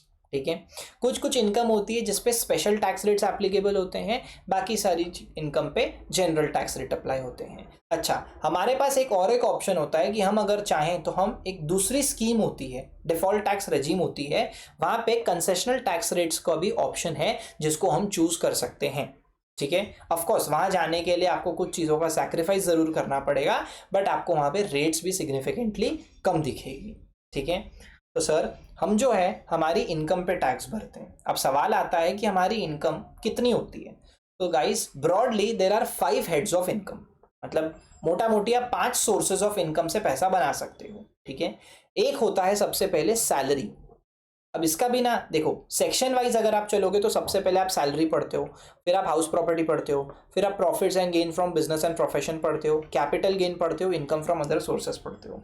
जिस भी teacher से आपने पढ़ा है सबने बोला होगा या आपने भी नोटिस किया होगा कि सर टोटल इनकम का क्वेश्चन जब हम सॉल्व करते हैं तो इसी सीक्वेंस में इनकम लिखी हुई होती है। क्या हमको भी लिखना है? Answer is it is advisable कि आप भी लिख के आओ, बट हमको याद नहीं रहता। तो याद करने का आज मैं एक ट्रिक बताता हूँ। सर सबसे पहले मैं क्या करता हूँ, मैं सीए बनने के बाद पढ़ाई वढ़ाई हो जाती है जब अपनी, तो अपन जब काम धंधे पे लगते हैं तो सबसे पहले अपन नौकरी करते हैं। नौकरी करने के बाद सर अपन एक घर रेंट पे लेते हैं, ताकि अपन अनजान शहर में घर रेंट पे ले सकें और वहाँ रह सकें। जिसको अपन रेंट पे करते हैं वो आपको जो इनकम कमा रहा है, रेंटल इनकम, वो हाउस प्रॉपर्टी में आता है। मैंने जो जॉब करके पैसा बनाया वो सैलरी में आता है। उसके बाद मैंने मेरी सैलरी में से जो रेंट पे किया, जिसको रेंट पे किया, उसकी इनकम हाउस प्रॉपर्टी में आती है। ठीक है, फिर जब मैं थोड़ा बहुत जॉब कर लेता हूँ, फिर मैं बिजनेस में स्विच करता हूँ, तो वहां से जो इनकम आती है वो पीजीबीपी में आती है, profits and gains from business and profession. जब बिजनेस अच्छा चलने लगता है, वहां से मोटा पैसा आने लगता है, तो अपन पैसा लगाते हैं कैपिटल एसेट में, इन्वेस्ट करते हैं, और उसको बेच के जो गेन कमाते हैं वो होता है अपना कैपिटल गेन। और जब ये सब पेट भर जाता है तब अपन पैसे ब्याज पे चढ़ा देते हैं, अपने फ्रेंड्स फैमिली को दे देते हैं, एफडी करा लेते हैं, और वहां से इंटरेस्ट की इनकम कमाते हैं। वो होता है इनकम फ्रॉम अदर सोर्सेज। ठीक है सर, तो 5 हेड्स ऑफ इनकम है बराबर। ये जब आप कर लोगे, ठीक है, सबसे पहले आप देख लो कि आपका रेसिडेंशियल स्टेटस क्या है, आप रेसिडेंट हो या नॉन रेसिडेंट हो, क्योंकि उसके बेसिस पे काफ़ी कुछ डिसाइड होगा कि आपकी इनकम इंडिया में टैक्सेबल होगी कि नहीं होगी। ठीक है, तो पहले रेसिडेंशियल स्टेटस पता कर लो, अपनी 5 हेड्स की इनकम कैलकुलेट कर लो। ये आने के बाद क्या हमारी टोटल इनकम हो गई? जी नहीं सर, अभी एक दो चीज़ और बची है, क्लबिंग ऑफ इनकम। हो सकता है कि आपका कोई माइनर बच्चा है, वो माइनर बच्चे की इनकम, उसको तो टैक्स, उस पे वो तो टैक्स पे ही नहीं करेगा, तो वो इनकम जो है पेरेंट्स के हाथ में क्लब होती है, तो क्लबिंग ऑफ इनकम हो जाएगा। कुछ लॉसेस का आप सेट ऑफ कर सकते हो, अगर सेट ऑफ नहीं होता तो उनको आप अगले साल कैरी फॉरवर्ड कर सकते हो, अगर रूल अलाउ करता है तो। ठीक है, तो वो सेट ऑफ कैरी फॉरवर्ड करने के बाद जो इनकम आएगी वो होगी सर ग्रॉस टोटल इनकम। ठीक है, अभी ग्रॉस टोटल इनकम के बाद आपको सरकार बोलती है कि हमारी बताई हुई जगह पे छोटा मोटा पैसा लगाओगे तो हम तुमको डिडक्शन देंगे। ठीक है, तो वो डिडक्शन अंडर चैप्टर 6 से मिलता है, राइट। उसके बाद जो इनकम आती है that is your taxable income. अब इस टैक्सेबल इनकम में कुछ ऐसी भी इनकम होती है जिसपे टैक्स स्पेशल रेट से लगता है, कुछ ऐसी भी इनकम होती है जिसपे टैक्स स्पेशल रेट पे नहीं बल्कि जनरल रेट पे लगता है। ठीक है, तो ये अपने को फिगर आउट करना पड़ेगा। बट ये फिगर आउट करने के पहले आप ये चेक कर लो कि एसएससी ने ऑप्शनल टैक्स रेजिम मतलब पुराने रेजिम में है या उसने डिफॉल्ट टैक्स रेजिम ऑप्ट करा है। ठीक है, तो ये पता करने के बाद जनरल रेट पे जनरल रेट से और concessional rate as the case में भी अगर डिफॉल्ट में है तो, और स्पेशल रेट पे स्पेशल टैक्स रेट से आप टैक्स कैलकुलेट कर लो, ये आपका टोटल टैक्स अमाउंट आ जाएगा। इसके बाद अगर आपकी इनकम थ्रेशोल्ड के ऊपर गई होगी तो इस टैक्स अमाउंट पे पर्टिकुलर रेट से सरचार्ज कैलकुलेट कर लो। This will give you tax after surcharge. उसके बाद उस अमाउंट पे आपको 4% की रेट से हेल्थ एंड एजुकेशन से ऐड करना है। This is your total tax liability. But क्या यहाँ कहानी खत्म हो जाती है? जी नहीं सर, इसके बाद आपको माइनस करना पड़ता है ड्यूरिंग द ईयर आपने जो भी आपका टीडीएस कट हुआ है, जो भी आपसे सामने सप्लायर ने टीसीएस कलेक्ट किया है, राइट, एंड साथ ही साथ आपने जो 4 इंस्टॉलमेंट्स में, राइट, एडवांस टैक्स पे करा है, ये सारे अमाउंट को आप माइनस करो कि भाई टोटल इतना मुझे पे करना था 100 रुपए, साल भर में तुमने मुझसे 70 रुपए ले लिया, तो अब ईयर एंड पे जब मैं रिटर्न फाइल कर रहा हूं, ठीक है, तब तुम मुझसे सिर्फ 30 रुपए लो। This is how the tax structure in India works, right. चलो सर, ये हो गया, ये मैंने आपको एक ब्रॉड ओवरव्यू दे दिया। अब अपन बात कर लेते हैं सर अपने टैक्स रेट्स कितने रहते हैं, कि कितना टैक्स अपने से कलेक्ट किया जाता है। तो गाइज अगर मैं नॉर्मल स्कीम की बात करूँ ना, तो टैक्स रेट कुछ इस तरीके से होता है कि अगर आप एक इंडिविजुअल हो, अगर आप एक एचयूएफ हो, अगर आप एओपी हो, बॉडी ऑफ इंडिविजुअल हो, आर्टिफिशियल ज्यूरिडिकल पर्सन हो जिसने ऑप्शनल टैक्स रिजीम ऑप्ट करी है, फिर चाहे आप रेसिडेंट हो चाहे आप नॉन रेसिडेंट हो, फर्क नहीं पड़ता। चाहे आप रेसिडेंट हो या हो आप नॉन रेसिडेंट, डजेंट मैटर। ठीक है सर, कंपनी का क्या? देखो गाइस, कंपनी का भी अपन पढ़ेंगे, बट आपको इंटर लेवल पे टैक्स लाइबिलिटी जो कैलकुलेट करनी रहती है वो इंडिविजुअल्स एचयूएफ की करनी रहती है, कंपनी की आप फाइनल लेवल पे करते हो। इसलिए आपके सिलेबस में सिर्फ कंपनी की रेट्स दी हुई है जो अपन पढ़ने वाले हैं। ठीक है, तो मैंने बोला individual HUF, AOP, BY, artificial juridical person जिसने ऑप्शनल टैक्स रिजीम ऑप्ट करी है, चाहे वो रेसिडेंट हो या नॉन रेसिडेंट हो, उसको 2.5 लाख रुपए तक की इनकम पे कोई टैक्स नहीं भरना। 2.5 लाख से 5 लाख रुपए, मतलब 2.5 लाख से ज्यादा और 5 लाख रुपए तक की इनकम पे 5% का टैक्स भरना है। 5 लाख से ज्यादा और 10 लाख तक की इनकम पे 20% की रेट से, और 10 लाख से ज्यादा की इनकम पे 30% की रेट से। तो मतलब सर मेरी अगर इनकम 8 लाख है तो मैं फॉल करता हूं 5 से 10 के ब्रैकेट में, तो क्या मुझे 8 लाख पे 20% यानी कि 1,60,000 का टैक्स भरना है? Answer is no. सर ये स्लैब है, आपको यहाँ पे स्लैब का बेनिफिट मिलता है। ठीक है, तो अगर मैं आपको बोलूँ कि आपकी इनकम 12 लाख रुपए की है, तो सर 2.5 लाख रुपए तक की इनकम पे कोई टैक्स नहीं आएगा। 2.5 लाख रुपए से 5 लाख रुपए तक का जो बीच का स्पैन है, यानी कि 2.5 लाख रुपए, उस पर 5% की रेट से 12,500 रुपए का टैक्स आएगा। फिर 5 लाख से 10 लाख तक की इनकम के बीच में 5 लाख रुपए पे 20% की रेट से 1 लाख रुपए का टैक्स आएगा। ठीक है सर, उसके बाद में सर आपका जितना भी इनकम 10 लाख के ऊपर है, अपने केस में टोटल इनकम 12 लाख की थी, तो 2 लाख, उसका 30% यानी कि 60,000 का टैक्स, टोटल मिला के ये हो गया 1,72,500 का टैक्स। अब सर इसको याद करने का एक छोटा सा शॉर्टकट, क्या शॉर्टकट है? इतना जो अमाउंट होता है ना, उसको आप याद कर सकते हो हमेशा 1,12,500 के फिगर से। ठीक है, और प्लस अपन कर देंगे अपना 10 लाख के ऊपर जितना भी इनकम है मल्टीप्लाई बाय 30%, राइट। तो इन शॉर्ट अगर मैं आपको बोलूं, देखो आपको ये चीज समझ में आएगा कि स्लैब का बेनिफिट कैसे लेते हैं, बराबर है। अब मैं आपको एक शॉर्टकट जो बता रहा हूँ उसको आप एक बार अच्छे से समझ लो, आपका बहुत टाइम बचेगा जब आप बड़े क्वेश्चन सॉल्व करोगे। मेरी इनकम 12 लाख की है, अभी मैंने करके बताया एक एक स्टेप, 1,72,500 आया। अभी देखो सिंपल क्या करना है, 1,12,500 का फिगर याद करना है, प्लस करना है 12 lakh total income minus 10 lakh multiply 30%। This will also give you 1,72,500। ठीक है, तो आप बेसिकली इतना याद रखो कि अगर आप एक 60 साल से कम की आपकी एज है, ठीक है, रेसिडेंट हो और आपने ऑप्शनल रेजिम ली है, तो आपको जो फिगर याद रखना है वो है 1,12,500 का। मूविंग ऑन, अगर आपकी एज 60 साल से ज़्यादा, 60 साल या उससे ज़्यादा है, ठीक है, और 80 साल से कम के आप हो, और साथ ही साथ आप रेसिडेंट हो, ठीक है सर, मैंने क्या बोला कि अगर आप एक सीनियर सिटीजन हो, मतलब सर ऐसा कि कोई इंडिविजुअल जो कि रेसिडेंट है उसकी एज 60 और मोर एंड लेस देन 80 है, तो any time during the previous अगर उसकी एज इतनी है और उसने ऑप्शनल टैक्स रेजिम ऑप्ट करी है, तो सर उसको 2.5 लाख का नहीं बल्कि 3 लाख का बेनिफिट मिलता है। 3 लाख तक कोई टैक्स नहीं, 3 लाख से 5 लाख पे 5%, 5 लाख से 10 लाख पे 20%, और 10 लाख के ऊपर जितनी भी इनकम है उस पर 30% की रेट से उसको टैक्स भरना पड़ता है। Is it clear, right. तो यहाँ पे आपको जो फिगर याद रखना है शॉर्टकट के लिए वो होगा सर 1 लाख रुपए का। क्यों सर? क्योंकि देखो 3 लाख तक कोई टैक्स नहीं, मेरी इनकम अगर 12 लाख की है, 3 लाख तक कोई टैक्स नहीं, 3 लाख से लेके 1,10,000, सॉरी माय बैड, मैंने एक एरर कर दिया, 1,10,000 आएगा। 1 लाख तो अगले वाले में आएगा, यहाँ पे 1,10,000 आएगा, ठीक है। 3 लाख तक कोई टैक्स नहीं, 3 लाख से 5 लाख 2 लाख का है, वहां पे 5% की रेट से 10%, 5 लाख से 10 लाख 5 लाख पे 20% यानी कि 1 लाख, तो 1,10,000 हो गए।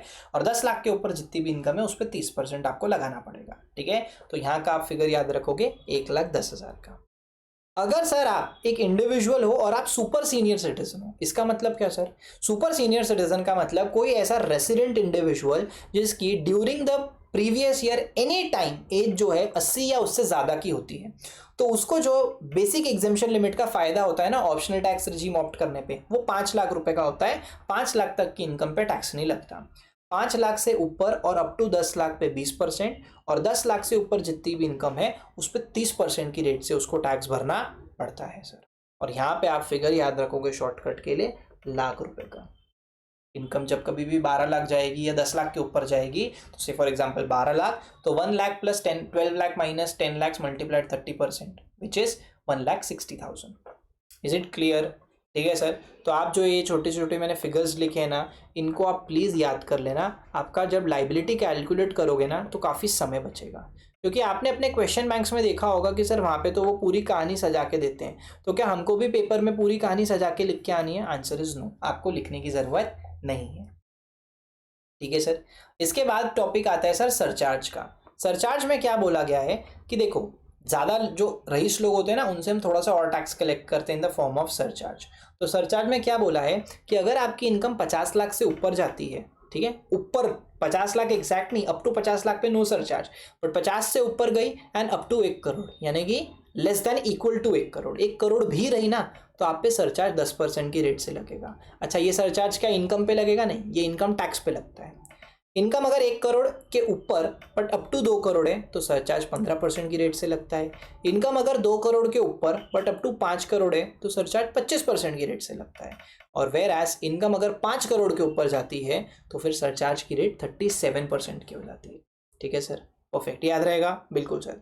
अब एक और एक चीज़ याद रखना, 4 ऐसी स्पेशल इनकम है जिसपे सरचार्ज का रेट 15% के ऊपर नहीं हो सकता, ठीक है ना, 25 ना 37, मैक्सिमम इट विल बी 15%। कौन सी है वो इनकम सर? एक तो है आपका डिविडेंड का इनकम, दूसरा है सर आपका capital gain taxable under 111A, 112 and 112A।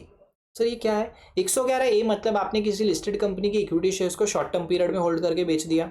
112A मतलब लिस्टेड कंपनी की इक्विटी शेयर्स या फिर इक्विटी ओरिएंटेड म्यूचुअल फंड के यूनिट्स को आपने लॉन्ग टर्म पीरियड होल्ड करके 12 महीने से ज्यादा होल्ड करके बेचा, तो वो 112A में टैक्सेबल होता है। और 112 मतलब बाकी इक्विटी शेयर्स, लिस्टेड कंपनी की इक्विटी शेयर्स और इक्विटी ओरिएंटेड म्यूचुअल फंड के यूनिट्स के अलावा जो कोई भी आपके लॉन्ग टर्म कैपिटल एसेट है उनको अगर आपने बेच के कैपिटल गेन कमाया है तो वो आता है 112 में। तो ये 4 सेक्शन अगर आप छोड़ दो, 4 इनकम अगर आप छोड़ दो, तो इनके इनकम के इन इनकम्स के ऊपर कभी भी 15% की रेट से ऊपर का सरचार्ज नहीं लग सकता। एग्जाम्पल के लिए ये मॉड्यूल का ही एग्जांपल है, मान लो आपकी टोटल इनकम 60 लाख की है, जिसमें से डिविडेंड और आपके तीनों सेक्शन के कैपिटल गेन मिला के 30 लाख है और बैलेंस इनकम आपकी 30 लाख की है। सर आप 50 लाख के ऊपर गया सर, 1 करोड़ के नीचे हो, बिल्कुल सर, तो आप पे सरचार्ज लगेगा 10% की रेट से दोनों भी इनकम पे, ठीक है, दोनों इनकम के टैक्स अमाउंट पे। मेरी इनकम 1 करोड़ 25 लाख, मतलब मैं 1 करोड़ से ऊपर चला गया, राइट, और 2 करोड़ के नीचे हूँ, और यहाँ पे 50 लाख मेरा डिविडेंड और कैपिटल गेन का है, 75 लाख मेरा बैलेंस इनकम का है। मेरे पे 15% की रेट लगती है, तो मेरे दोनों भी इनकम के टैक्स अमाउंट पे 15% का टैक्स मुझे सरचार्ज भरना पड़ेगा। अभी तक के कोई प्रॉब्लम की बात नहीं है। अब आएगा मजा। मेरी टोटल इनकम 2 करोड़ 20 लाख की है, मतलब मैं तो 2 करोड़ से 5 करोड़ के ब्रैकेट में आ गया, मतलब 25% के ब्रैकेट में। और मेरा डिविडेंड और कैपिटल गेन का इनकम 40 लाख का है, वेराज बैलेंस इनकम 1 करोड़ 80 लाख की है। तो बताओ मुझे अब, क्या मेरे पे 25% की रेट लगेगी? सर जी आप 25% के ब्रैकेट में हो, पर डिविडेंड और कैपिटल गेन पे जो है वहां पे सर मैक्सिमम 15% ही लगेगी, इट कैन नॉट एक्सीड 15%। ये क्लियर है? ठीक है सर। लेकिन सर फिर वो जो बची हुई इनकम है, बैलेंस इनकम, क्या उस पर मैं 25% ठोक दूं? भाई मेरे को एक बात बताओ, वो जो आपकी बैलेंस इनकम है 1 करोड़ 80 लाख की, क्या वो अपने आप में 2 करोड़ के ब्रैकेट को क्रॉस कर रही है? नहीं सर, वो अपने आप में 2 करोड़ के ब्रैकेट को क्रॉस नहीं कर रही ना, तो उस पर भी आप कितना लगाओगे? 15% ही लगाओगे। क्यों सर? क्योंकि वो 1 करोड़ से 2 करोड़ के ब्रैकेट में है, बराबर है। वो अपने आप में अगर 2 करोड़ का ब्रैकेट क्रॉस करती तो उस पर आप 25% बेशक लगाते थे। जैसे अगला वाला देखो, अगले वाले में क्या हो रहा है, आपकी टोटल इनकम 4 करोड़ की है, जिसमें से 1.5 करोड़ डिविडेंड और कैपिटल गेन का है, एंड सर 2.5 करोड़ जो है वो आपका बैलेंस इनकम का है। अब सर 4 करोड़ तो मेरा 2 करोड़ से 5 करोड़ के ब्रैकेट में आता है, राइट, मतलब 25% के ब्रैकेट में। तो क्या मैं 25% लगाऊं? नहीं सर, देखो मैक्सिमम 15% लगेगा डिविडेंड और कैपिटल गेन पे। यहां तक के क्लियर है? बिल्कुल सर। जो बैलेंस इनकम है आपकी, अब इस केस में आपकी वो जो बैलेंस इनकम है दैट इज 2.5 करोड़। ये 2.5 करोड़ पे कितना लगेगा? 2.5 करोड़ पे कितना लगेगा? तो सर 2.5 करोड़ पे अब 25% लगा सकते हो। रीजन क्या है कि वो बैलेंस इनकम अपने आप में वो क्रॉस कर रहा है 2 करोड़ के ब्रैकेट को और 25% के ब्रैकेट में आ रहा है, तो उस पर आप 25% सरचार्ज लगा सकते हो। ठीक है सर। एंड लास्ट इलस्ट्रेशन, मेरी इनकम अगर टोटल इनकम 6 करोड़ 50 लाख की है, जिसमें से डिविडेंड और कैपिटल गेन 1 करोड़ 20 लाख का है, बैलेंस इनकम मेरी 5 करोड़ 30 लाख की है। मेरी टोटल इनकम 5 करोड़ के ऊपर गई, मैं 37% के ब्रैकेट में आ गया, बट मेरा डिविडेंड और कैपिटल गेन पे तो मैं मैक्सिमम 15% ही लगा सकता हूँ। लेकिन जो मेरा दूसरा बैलेंस इनकम है वो अपने आप में 5 करोड़ का ब्रैकेट क्रॉस कर रहा है, तो उस पर तो मुझे 37% का सरचार्ज ठोकना पड़ेगा। ठीक है सर। तो जो मैंने आपको अभी इस इलस्ट्रेशन में ये फिगर्स के थ्रू समझाया ना, वो सेम चीज कॉन्सेप्चुअल अंडरस्टैंडिंग के लिए आपको मैंने सेंटेंस फॉर्म में भी लिख के दी है। ठीक है सर। तो आप इसको रीड करोगे तो आपको चीजें और भी ज्यादा क्लियर हो जाएगी। एक इलस्ट्रेशन लिया है अपन ने कि मिस्टर एक्स नाम का एक बंदा है जिसकी टोटल इनकम 16 लाख रुपए की है ड्यूरिंग द प्रीवियस ईयर 25-26। बहुत बढ़िया sir. Comprising income from house property and interest on fix deposit, मतलब नॉर्मल इनकम है, कोई स्पेशल रेट का इनकम नहीं है। टैक्स लाइबिलिटी पता करना है 26-27 के असेसमेंट ईयर के दौरान, अगर उसकी एज 45 है, 63 है, 82 है। ठीक है सर। अज्यूम करना है कि he has shifted out of the default tax regime, उसने ऑप्शनल टैक्स रेजिम में ही टैक्स भरने का डिसाइड किया है। तो 45 ईयर्स की एज में तो मेरे को 2.5 लाख का इनकम आएगा बेसिक एग्जेम्पशन। तो मैं क्या करूँगा, 1,12,500 प्लस मेरा इनकम कितना बोला, 16 लाख बोला, तो 16 लाख में से 10 लाख हटा दो और मल्टीप्लाई कर दो 30%, यानी कि 6 लाख का 30% होगा, विच विल गिव यू 1,80,000। तो 1,80,000 और 1,12,500, 2,92,500। ये देखो सर कितना फटाफट हुआ। ये इतनी सर्कस लिखने की कोई ज़रूरत नहीं है। ठीक है, 2,92,500 लिखा, हाँ, बट आपको ये फिगर जो है, ये वाला जो कैलकुलेशन मैंने आपको बताया, ये इक्वेशन ज़रूर लिखना पड़ेगा। ठीक है, इस इक्वेशन को आपको लिखना है। ये चीज़ आप नहीं लिखोगे तो चल जाएगा। ठीक है, इसको नहीं लिखोगे तो चल जाएगा। इसके बाद आप क्या करोगे, 4% का सेस ठोक दोगे और ये आ गया आपका टोटल टैक्स लाइबिलिटी। राइट। अगला वाला जहाँ पे आपकी एज 63 ईयर्स की है, आप एक रेसिडेंट हो, बिल्कुल सर, कहीं पे भी नॉन रेसिडेंट नहीं बोला। आपने ऑप्शनल टैक्स रेजिम से ऑप्ट आउट करा है, बिल्कुल करा है सर। ठीक है, डिफॉल्ट टैक्स रेजिम से ऑप्ट आउट करा है। तो अब आप क्या करोगे, आपकी इनकम है 2 लाख कितनी, 16 लाख की, तो 10 लाख तक की इनकम पे 1,10,000 का फिगर और 6 लाख की इनकम पे 30% की रेट से 1,80 का फिगर, टोटल आएगा सर 2,90,000। इस पे 4% का सेस ठोको, ये आ गई आपकी टैक्स लाइबिलिटी। बराबर है सर। उसके बाद में सर अगर आपकी एज 82 ईयर्स की है, मतलब आपके तो 5 लाख का बेसिक एग्जेम्पशन लिमिट है, तो यहाँ पे आपको फिगर याद रखने क्या बोला था, लाख रुपए का। तो लाख रुपए अलग कर दो, 10 लाख के ऊपर की जितनी भी इनकम है उस पर 30% का टैक्स ठोकोगे तो 1,80 आएगा। तो 2,80 प्लस 4% का सरचार्ज ठोक दिया, and this will give you your total tax liability in the case your age is 82 years. Is it clear? चलो इसके बाद अपन एक और एग्जाम्पल देखते हैं सरचार्ज का। मेरी टोटल इनकम जो है वो 76 लाख की है during previous year 25-26, comprising house property income and interest on fixed deposits. अब मेरे को टैक्स लाइबिलिटी कंप्यूट करनी है ड्यूरिंग 26-27, अगर मेरी एज 45 ईयर्स की है, assume him to be a resident Indian, और उसने डिफॉल्ट टैक्स रजीम से ऑप्ट आउट कर रखा है। बहुत सिंपल है सर, 50 लाख के ऊपर इनकम गया है ना, तो सरचार्ज लगेगा। अब करना क्या है सर, मेरी एज कितनी बोली थी, 45 बोली थी, तो 1,12,500 plus 76 lakh minus 10 lakh multiply 30% करूँगा, तो मतलब 66 लाख का 30%, 19,80,000, 19,80,000 प्लस 1,12,500, तो ये आ गया 20,92,500। ठीक है, 20,92,500 का फिगर आएगा। इस पे आपको, क्योंकि आपकी इनकम 50 लाख के ऊपर और 1 करोड़ के अंदर है, तो 10% का सरचार्ज लगेगा। ठीक है, तो ये 10% आपने ऐड कर दिए इनकम टैक्स अमाउंट पे। टैक्स अमाउंट आफ्टर सरचार्ज आ गया, इस पे 4% का सेस ठोको। This is your total tax liability including surcharge. ठीक है सर। अब क्या होता है ना, आपने सरचार्ज तो लगा दिया, आपने बोला कि इनकम अगर 50 लाख एक भी होगी तो सरचार्ज लगेगा, बट आप सोच के देखो कितना अनफेयर होगा ये अगर मैं आपको ये बोलूँ कि आपकी इनकम अगर 50 लाख थी तो आपका समझ के चलो टैक्स अमाउंट आ रहा था 13,12,500 का, राइट, सरचार्ज नहीं लग रहा था आपका। बट अगर आपकी इनकम 50,10,000 हो गई, राइट, 50,10,000 अगर इनकम हो गई तो आपका इनकम कितने से बढ़ेगा और टैक्स कितने से बढ़ेगा। एक एग्जाम्पल के लिए अब ये सोच के देखो, मैं आपको क्या बोल रहा हूँ कि आपकी इनकम अगर 50 लाख है तो आपका टैक्स अमाउंट आ रहा है 13,12,500 का। ऑन द अदर हैंड अगर मैं आपको बोलूँ कि आपकी इनकम 50,10,000 है तो आपको पता है आपका टैक्स अमाउंट कितना आएगा। सर अपन अगर इस हिसाब से कैलकुलेट करें तो ये आपको कितना अमाउंट देगा, देखो 40,10,000 का आप कितना करोगे, 30% तो 12, 1, 23, ठीक है, 12, 3,000 आएगा ना, 3,000 मेरे को और ऐड करना पड़ेगा बेसिकली, तो इट विल गिव मी 13,15,500। ठीक है, समझ में आया। लेकिन इस पे मेरे को 10% का सरचार्ज और लगेगा, तो वो मेरा अमाउंट बढ़ा देगा 1,31,550 से। अब आप खुद सोच के देखो कि यहाँ पे आपके साथ क्या हो रहा है, इनकम बढ़ रही है 10,000 रुपये से और टैक्स अमाउंट कितने से बढ़ रहा है, 1,31,550 से। कितना गलत बात है ये, कितनी गलत बात है ये, राइट।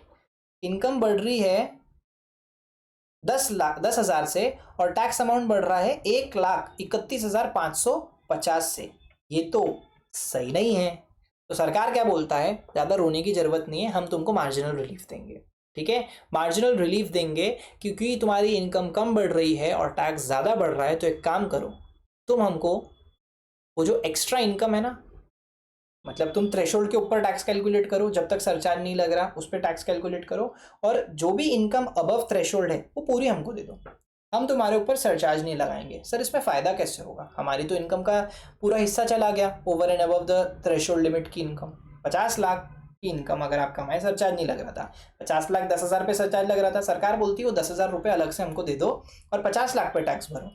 सर हमारा इसमें फ़ायदा कैसे हो रहा है, हो रहा है फ़ायदा। आप ये सोचो, आपकी इनकम कितनी है, 50,80,000, प्रीवियस ईयर 25-26 के दौरान हाउस प्रॉपर्टी और एफडी इंटरेस्ट मिला के 26-27 के दौरान 45 साल के आप हो, रेसिडेंट इंडियन हो और डिफॉल्ट टैक्स रिजीम से ऑप्ट आउट कराए। अब टैक्स लाइबिलिटी कितनी आएगी, सर पहले तो सिंपल 50,80,000 पे टैक्स कैलकुलेट कर लो, 10% का सरचार्ज ऐड करने के बाद 14,70,150 रुपये का अमाउंट आएगा।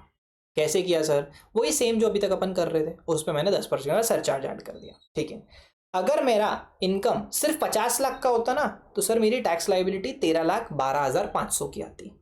तो इसका तो मतलब ये है कि मेरी इनकम बहुत कम बढ़ी, इनकम सिर्फ 80,000 से बढ़ी, बट मेरा टैक्स अमाउंट जो है वो 1,60,000 कुछ से बढ़ गया, 1,58,000 कुछ से बढ़ गया। तो सरकार क्या बोलती है, एक काम करो, रो मत, तुम्हारा जितना भी टैक्स अमाउंट आ रहा था ना उसमें तुम हमारी वो जो तुम्हारी थ्रेशोल्ड के ऊपर का एडिशनल इनकम था वो ऐड करके हमको दे दो। मतलब 13,92,500 आप मुझसे ले रहे हो, हाँ सर। सरकार बोलती है हाँ मैं तुमसे इतना ले रही हूँ। तो तुम ये सोचो तुमको मार्जिनल रिलीफ कितने का मिल रहा है। पहले अगर तुम ये जो 80,000 एक्स्ट्रा के सरकार को नहीं देते तो तुम टैक्स भरते 14,70,150 का, बट अगर तुम तुम्हारा 50 लाख पे टैक्स कैलकुलेट करके एडिशनल इनकम सरकार को दे देते हो तो तुम टैक्स भर रहे हो 13,92,500 रुपीज़ का। This is nothing but your marginal relief. इसको बोला जाता है सर मार्जिनल रिलीफ। 77,650 रुपीज़ तुम्हारे बच गए, ठीक है, 80,000 रुपये दे दिए तुमने जो एक्स्ट्रा के, बट वो नहीं देते तो तुमको एक्स्ट्रा के 77,650 रुपीज़ देने पड़ते हैं। तो कहीं ना कहीं तुम्हारी हेल्प हुई है, तुम्हारे को मार्जिनल रिलीफ दिया गया है। समझ में आया। वो मार्जिनल रिलीफ का अमाउंट जब हटाओगे तो 13,92,500 का इवेंचुअली टैक्स भरोगे, जिसपे 4% का cess and total tax liability, right. तो इन शॉर्ट सरकार क्या कर रही है तुम्हारे साथ, इनकम बढ़ी है कम, टैक्स बढ़ा है ज़्यादा, लगता है गवर्नमेंट का है कोई नेक ब्रैकेट में फेक इरादा। सर ब्रैकेट में फेक क्यों लिखा? हमारे लिए तो रिलीफ दे रही है सरकार, बट तुमसे वो एडिशनल इनकम ले भी तो रही है ना, इसलिए ब्रैकेट में फेक लिखा है। ठीक है सर। अगला टॉपिक आता है सर रिबेट का। रिबेट क्या बोलता है? रिबेट का टॉपिक है कि भाई साहब अगर आपकी इनकम जो है टोटल इनकम वो up to a certain level है ना, तो हम तुम्हारे ऊपर एहसान करेंगे, तुमसे टैक्स नहीं लेंगे।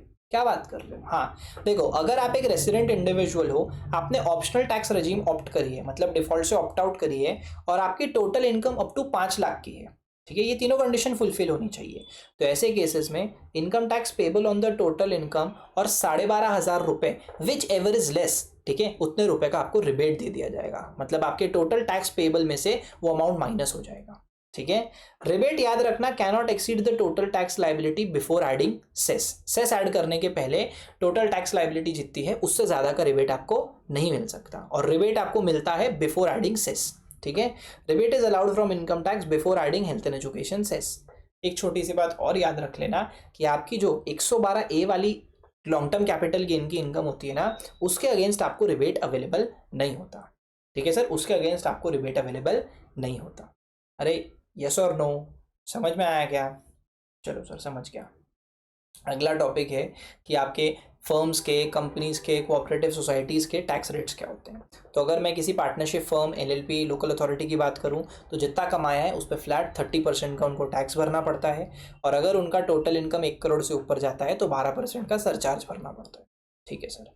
अगर अपन बात करें किसी कोऑपरेटिव सोसाइटी की, तो कोऑपरेटिव सोसाइटी को अप टू 10,000 10% का टैक्स भरना है, more than 10,000 but up to 20,000 पे 20% का, और 20,000 से ऊपर जितनी भी इनकम है उस पर 30% का टैक्स भरना है। सेम वही स्लैब रेट वाला सिस्टम फॉलो होता है। ठीक है।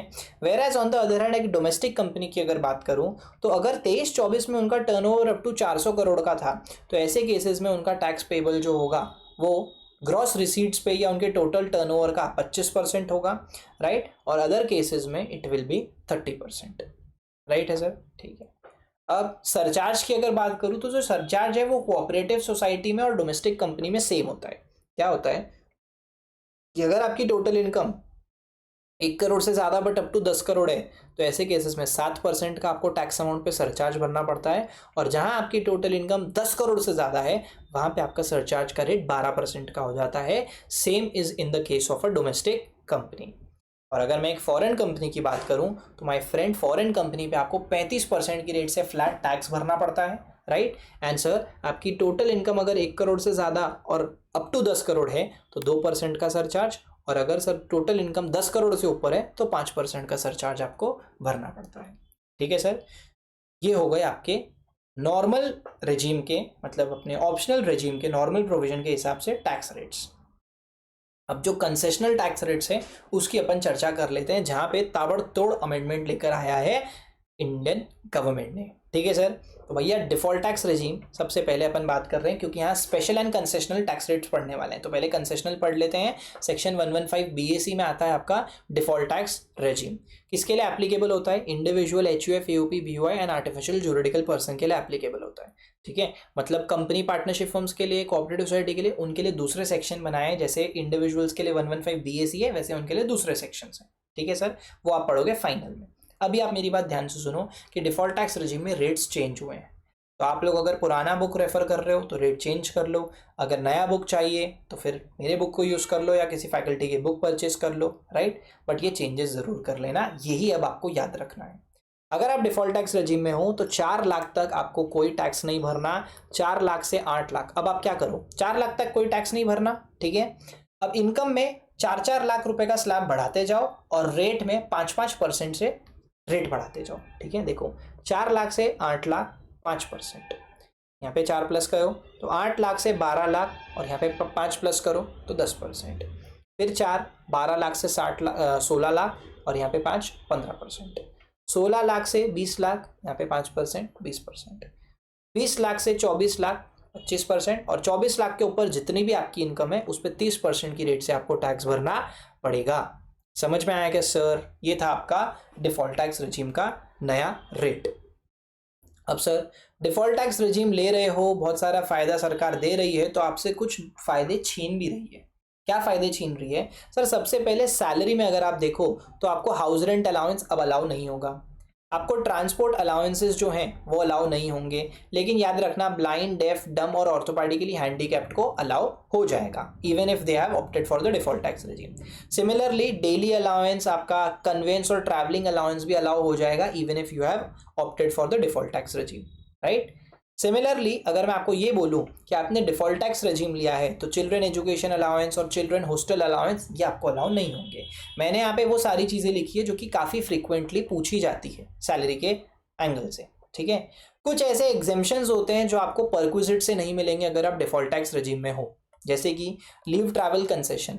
जब आप लीव ट्रैवल कंसेशन पे जाते हो तो आपको एयरवेज, रोडवेज या फिर रेलवेज के थ्रू जाते हो तो आपको मिलता है ना आपके फैमिली के लिए, यानी spouse, self, spouse, dependent children के लिए, बच्चों के लिए मिलता है। ऐसा कुछ था कि आप 4 साल के ब्लॉक में 2 बार वो क्लेम कर सकते हो, ठीक है। तो वो वाला एग्जेम्पशन आपको नहीं मिलेगा अगर आप डिफॉल्ट टैक्स रेजिम में हो। आपको एक फ्री और concessional food and non alcoholic beverage का कूपन दिया जाता था, और वो कूपन में जो एक जो ऑफिस में दिया जाता था आपको, उसमें अपन क्या बोलते थे कि जितना भी value over and above 50 rupees है that is a taxable perquisite. Although उसमें से अपन अगर एम्प्लॉय से कुछ अमाउंट रिकवर कर देते तो वो माइनस कर लेते थे, बट नेट अमाउंट जो था वो अपना टैक्सेबल परक्विजिट होता था। उसमें आपको 50 रुपये का तो फायदा मिलता था ना। से फॉर एग्जाम्पल 100 रुपये का कूपन, ठीक है, और आपसे मैंने 10 रुपये लिए एज अ एम्प्लॉयर, तो आपके हाथ में टैक्सेबल परक्विजिट कितने का आएगा? सबसे पहले 50 रुपये के ऊपर कितना? 50 रुपीज़, उसमें से 10 रुपये माइनस 40 रुपये। बट अगर आप डिफॉल्ट टैक्स रेजिम में हो तो आपको 50 रुपये का बेनिफिट नहीं आएगा, और ऐसे केसेस में सर आपको 90 रुपये का टैक्स परक्विजिट हो जाएगा, ठीक है सर। स्टैंडर्ड डिडक्शन 50,000 से इंक्रीज होकर 75,000 का हो जाएगा।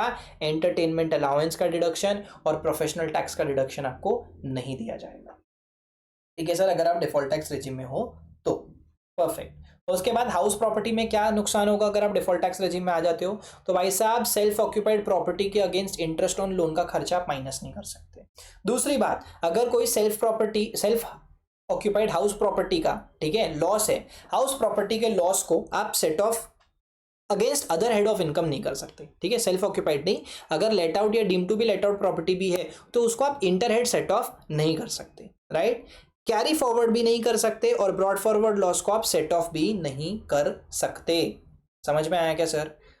क्लियर है? सेल्फ ऑक्यूपाइड हाउस प्रॉपर्टी में आप इंटरेस्ट ऑन लोन का खर्चा नहीं माइनस कर सकते। बाकी कोई भी प्रॉपर्टी हो, अगर आपको लॉस हुआ है तो आप उसको किसी दूसरे हेड से सेट ऑफ नहीं कर सकते इस साल में, और अगले साल कैरी फॉरवर्ड तो बिल्कुल नहीं कर सकते। और लाइकवाइज अगर आपने डिफॉल्ट टैक्स रेजिम लिया है तो कोई ब्रॉड फॉरवर्ड हाउस प्रॉपर्टी का लॉस भी अगर है, ठीक है, तो उसको भी इंटर हेड आप सेट ऑफ नहीं कर पाओगे, राइट। और अगर कोई सेल्फ ऑक्यूपाइड प्रॉपर्टी का ब्रॉड फॉरवर्ड लॉस है तो उसको तो आप हाउस प्रॉपर्टी के इनकम से भी सेट ऑफ नहीं कर पाओगे अगर आप डिफॉल्ट टैक्स रेजिम में हो तो।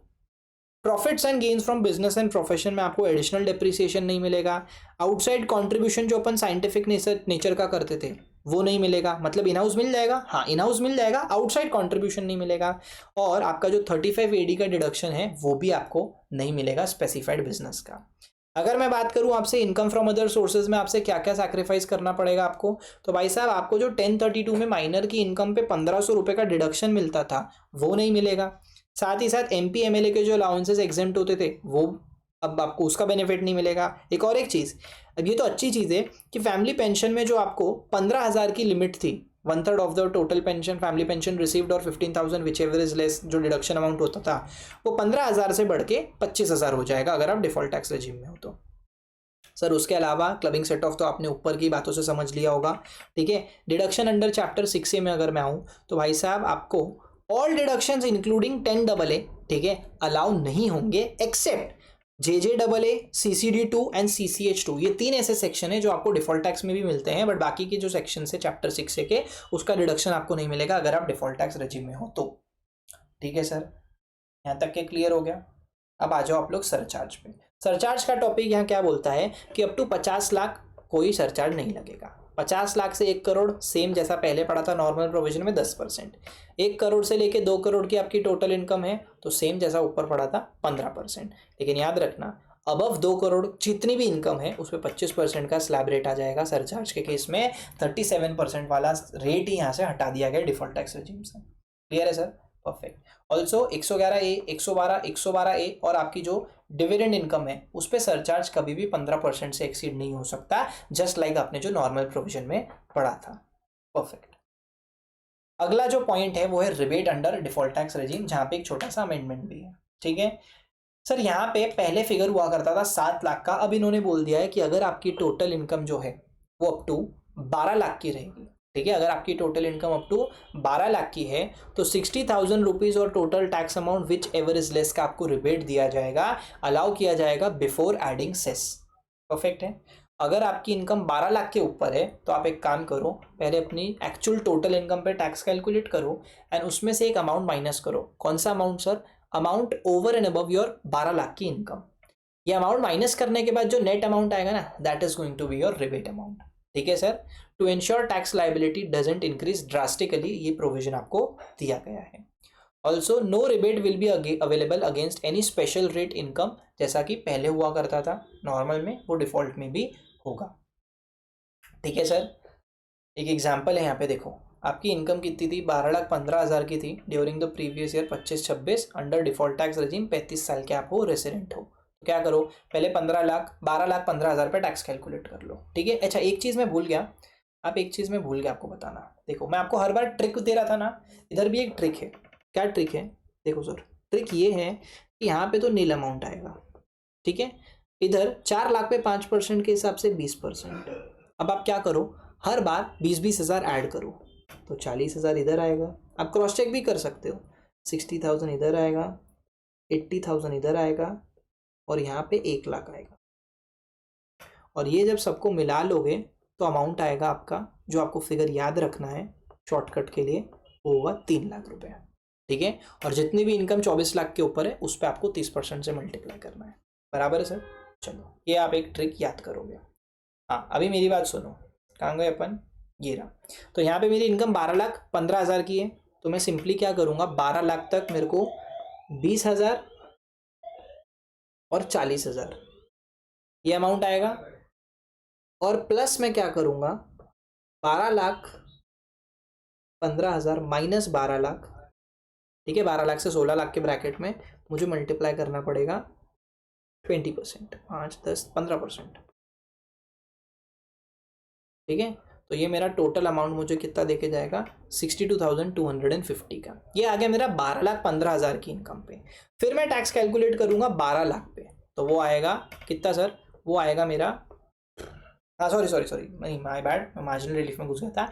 मुझे अमाउंट माइनस करना है income over and above my 12 lakh. ठीक है, तो ये अमाउंट माइनस करूंगा मैं, तो मेरा अमाउंट 15,000 आएगा। 15,000 माइनस करने का 47,250 का अमाउंट आ रहा है। ये जो अमाउंट है ना, यही आपका रिबेट का अमाउंट है। This is your rebate.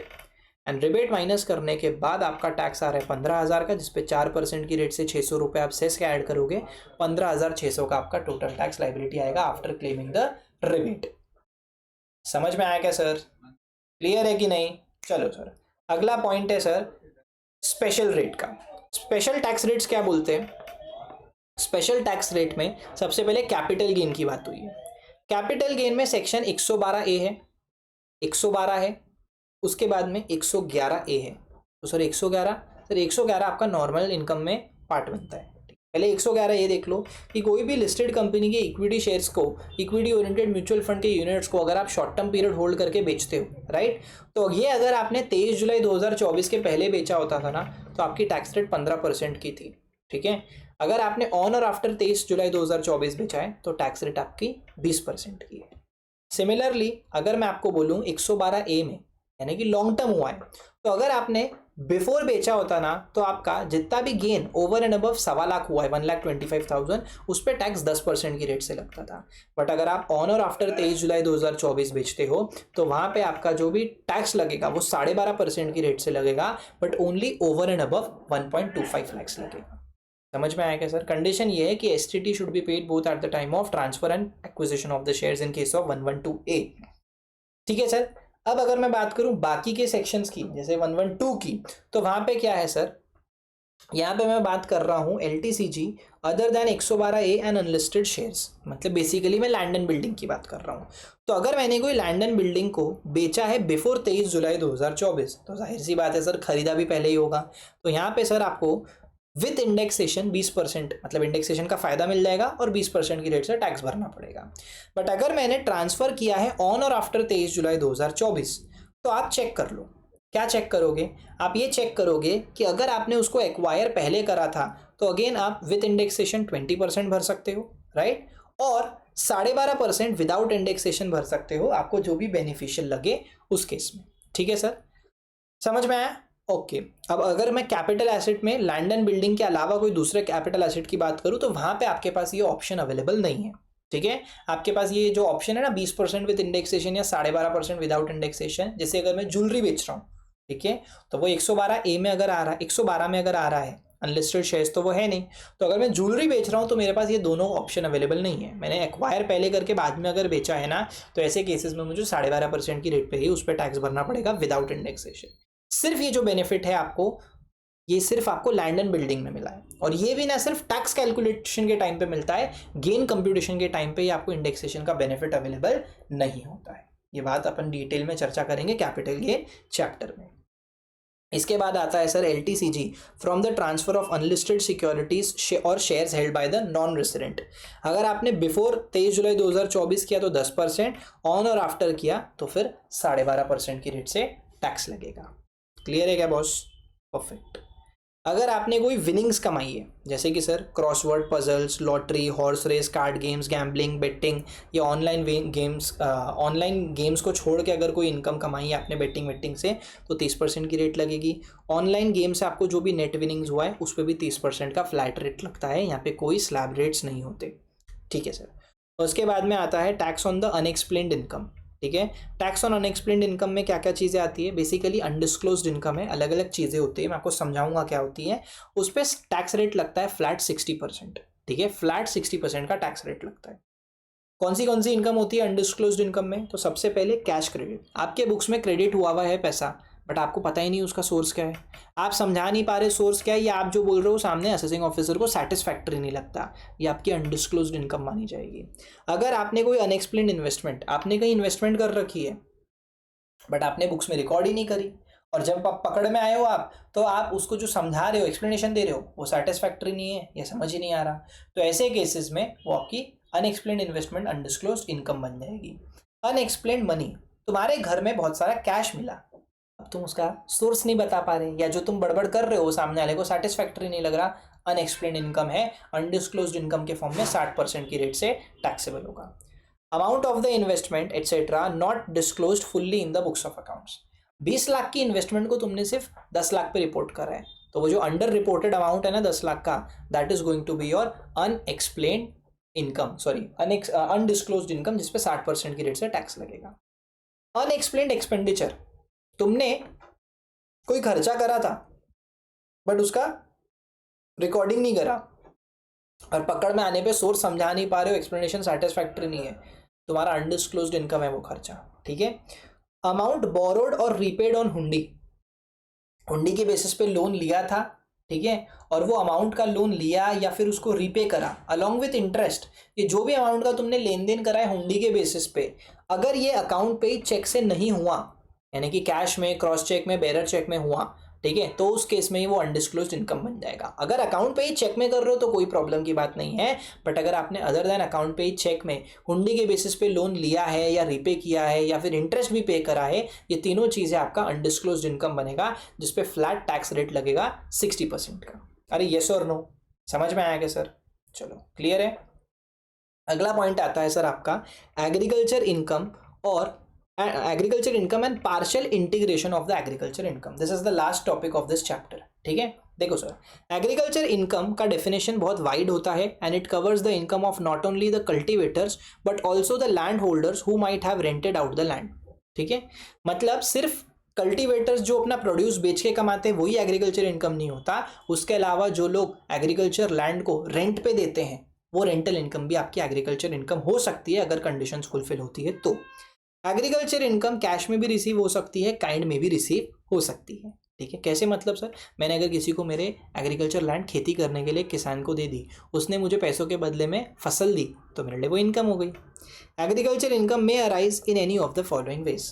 कैसे कैसे अराइज हो सकता है? सबसे पहले rent from the agriculture land. सबसे सिंपल, मैंने मेरी एग्रीकल्चर लैंड किसी को रेंट पे दी है, बराबर है। वो एग्रीकल्चर इनकम तब होगी जब सामने जो जिसको मैंने लैंड दी है, एक तो वो लैंड इंडिया में सिचुएटेड होनी चाहिए और सामने वाला पर्सन जो है उस लैंड को एग्रीकल्चर पर्पस के लिए यूज़ करना चाहिए, तब जाके ये रेंटल इनकम मेरे लिए एग्रीकल्चर इनकम का काम करेगी। ठीक है sir. Rent from the farm building. मैंने एग्रीकल्चर लैंड पे एक छोटा सा बिल्डिंग बनाया था, ठीक है, और वो बिल्डिंग को मैंने किसी को रेंट पे दिया है, तो वो बिल्डिंग से जो रेंटल इनकम है, क्या वो भी मेरा एग्रीकल्चर इनकम बन सकता है? बन सकता है, प्रोवाइडेड उस एग्रीकल्चर फार्म बिल्डिंग को सामने वाला इंसान बिजनेस पर्पस के लिए ना यूज करे, कोई दूसरे पर्पस के लिए यूज ना करे other than agriculture income. Agriculture purpose के लिए यूज करेगा तो वो फार्म बिल्डिंग से जो रेंट आएगा वो मेरा एग्रीकल्चर इनकम रहेगा। ठीक है, other than agriculture would not be agriculture income. मतलब एग्रीकल्चर के अलावा कोई दूसरे काम के लिए यूज कर रहे हो तो फिर वो एग्रीकल्चर इनकम नहीं होगा। Sale of agriculture produce. मैंने जो फसल उगाई उसको मैं जब बेचता हूँ तो क्या वो मेरा एग्रीकल्चर इनकम होगा? बिल्कुल होगा सर। अगर उगते ही आपने रॉ फॉर्म में बेच दिया तब तो एंटायरली एग्रीकल्चर इनकम, बट आपने फसल उगाने के बाद उस एग्रीकल्चर प्रोड्यूस पे फर्दर प्रोसेसिंग करने के बाद उसको मार्केट में बेचा है, तो वहां पे कुछ पोर्शन का बिजनेस इनकम रहेगा एंड कुछ पोर्शन का एग्रीकल्चर इनकम भी रहेगा। ठीक है, so if the produce is subjected to any process other than the process ordinarily employed to make the produce fit for the market. ठीक है, मतलब सर आपने अगर ऐसा किया कि आपने मार्केट के मतलब उस एग्रीकल्चर प्रोड्यूस को मार्केट में बेचने के लिए जो छोटा मोटा उसको फिट करने के लिए एकदम रेडी टू सेल करने के लिए अगर छोटा मोटा प्रोसेसिंग कराए ना, वो फर्दर प्रोसेसिंग नहीं होगा। बट उसके अलावा अगर आप कोई और फर्दर प्रोसेसिंग कर रहे हो जहां पे आप अपने एग्रीकल्चर प्रोड्यूस का पूरा नेचर ही बदल देते हो, तो ऐसे केसेस में कुछ इनकम एग्रीकल्चर इनकम होगी बट कुछ इनकम आपकी नॉन एग्रीकल्चर इनकम भी होगी। सर फर्क क्या रहेगा? भाई साहब तुम्हारी एग्रीकल्चर इनकम एग्जेम्प्ट होती है, उस पर टैक्स नहीं लगता। इनकम फ्रॉम नर्सरी, तुम एक नर्सरी खोल के बैठे हो, ठीक है, अब यहाँ से जो भी इनकम होगी डिराइव फ्रॉम द सैपलिंग्स और the seedlings grown in a nursery is deemed to be your agriculture income whether और not the basic operations were carried out on land. चाहे तुमने वो सैपलिंग्स को पॉट्स में उगाया, कुछ होल्स में उगाया, या तुमने उसको एक्चुअली लैंड पे उगाया, उससे फर्क नहीं पड़ेगा, वहां से जो भी इनकम आएगी वो एग्रीकल्चर इनकम होगी सर। ठीक है, परफेक्ट। उसके बाद में आता है sir next topic, income from the sale of agriculture produce. ठीक है, एग्जांपल के लिए कि अगर आपने रॉ फॉर्म में बेचा तो एग्रीकल्चर प्रोड्यूस को जितने में आप बेच रहे हो minus cost of cultivation entirely will be your agriculture income. But जब आप आफ्टर फर्दर प्रोसेसिंग करके बेचते हो तो गाइस आप क्या कर रहे हो? देखो, जिस दिन आपका एग्रीकल्चर प्रोड्यूस बनके तैयार हुआ उस दिन में उसकी जो भी मार्केट वैल्यू थी वो minus cost of agriculture produce करोगे तो वो आपका एग्रीकल्चर इनकम आएगा। ठीक है, बट हम अभी तो बेच नहीं रहे, तो जब हम बेचेंगे तो जो सेल प्राइस रहेगा, राइट, उसमें से सबसे पहले तो आप मार्केट वैल्यू माइनस कर लो कि आपने इतना एक्स्ट्रा पैसा बनाया, राइट। मार्केट में अगर हम जिस दिन प्रोड्यूस बना उसी दिन बेचते तो मार्केट वैल्यू पे बेचे रहते थे, राइट, बट हमने आज सेल वैल्यू पे बेचा तो हमने एक्स्ट्रा प्रॉफिट बनाया, बट उस एक्स्ट्रा प्रॉफिट को बनाने के लिए आपको कॉस्ट ऑफ फर्दर प्रोसेसिंग भी करना पड़ा है, तो वो माइनस कर लो। ठीक है सर, माइनस कर लो, आपका बिजनेस इनकम आ जाएगा। पता है आपको ये जो टॉपिक है ना, इस टॉपिक पे अभी जनवरी 2026 में, ठीक है, 6 मार्क का एक क्वेश्चन आया था रेसिडेंशियल स्टेटस प्लस इस टॉपिक पे। ठीक है, तो 3 मार्क का एक आया था क्वेश्चन, 3 से 4 मार्क का, बहुत अच्छा क्वेश्चन था। उसमें एक ये भी था और एक छोटी सी पॉइंट और भी थी। ठीक है, देखो, वीट उगाया और उसको ऐसा का ऐसा बेच दिया, लाख रुपए में बेचा, कॉस्ट ऑफ कल्टीवेशन 40,000 का था, 60,000 का एंटायरली एग्रीकल्चर इनकम। फर्क क्या किया यहाँ पे, फार्मर ने वीट उगा के उसको आटे में कन्वर्ट कर दिया फर्दर प्रोसेसिंग करके। रॉ फॉर्म का वीट जो मार्केट वैल्यू था लाख रुपए का था, उसको उसने फर्दर प्रोसेसिंग 20,000 में करी और 1.5 लाख रुपए में बेचा। अगर उसी दिन बेचता तो कॉस्ट ऑफ कल्टीवेशन माइनस करके मार्केट वैल्यू से 60,000 का एग्रीकल्चर इनकम आ गया, राइट। लेकिन 1.5 लाख में बेचा, एक्स्ट्रा का 50,000 कमाया, बट वो कमाने के लिए 20,000 का फर्दर प्रोसेसिंग का खर्चा भी किया, तो 30,000 का उसका बिजनेस इनकम है। ठीक है, this is how we calculate या एग्रीकल्चर इनकम का, agriculture as well as non agriculture income in case of sale of agricultural produce. ठीक है, अब कुछ स्पेशल रूल है, ठीक है, जैसे कि रबर, कॉफी और टी के लिए क्या है ये रूल, कि अगर आप इंडिया में कोई रबर प्लांट ग्रो करके उससे जो आप एक्सट्रैक्ट करते हो रबर, उसके प्रोडक्ट्स बना के अगर सेल करते हो तो भाई साहब 65% आपका एग्रीकल्चर इनकम होगा एंड 35% आपका बिजनेस इनकम होगा। सिमिलरली इंडिया में अगर आप इनकम कमाते हो सेल ऑफ कॉफी से, और वो ऐसी कॉफी है जो कि या तो ग्रो और क्योर इंडिया में हुई थी, अगर वो कॉफी ग्रो और क्योर इंडिया में हुई थी तो 75% agriculture, 25% of the income will B business income. लेकिन अगर वो ग्रो और क्योर होने के अलावा ग्राउंडेड और रोस्टेड भी इंडिया में हुई थी तो फिर सर चार चीजें जब इंडिया में हुई है तो बिजनेस इनकम 4 से 40 होगा और सर बाकी का 60% एग्रीकल्चर इनकम होगा। और अगर मैं बात करूं टी की, income from the sale of tea which is grown and manufactured by the seller in India, तो वहां पे भी 60-40 का रेशियो एप्लीकेबल होता है। हमेशा याद रखना सर कि जो भी ज्यादा वाला पोर्शन होता है ना, ज्यादा portion belongs to agriculture income and कम वाला portion belongs to your business income. I hope it is clear.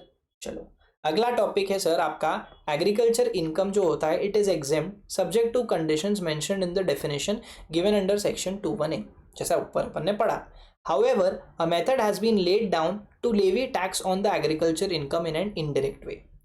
This concept is known as partial integration of agriculture income with non-agriculture income. It applies to individual HUF, AUP, BOI, artificial juridical person as well. अच्छा, एक और एक चीज, आपका अगर कोई agriculture land है ना, उसको अगर आप सबलेट करते हो, जैसे मैंने किसी को रेंट पे दिया, सामने वाले ने किसी और को भी रेंट पे दिया, तो वो एग्रीकल्चर इनकम का हिस्सा ही बनेगा।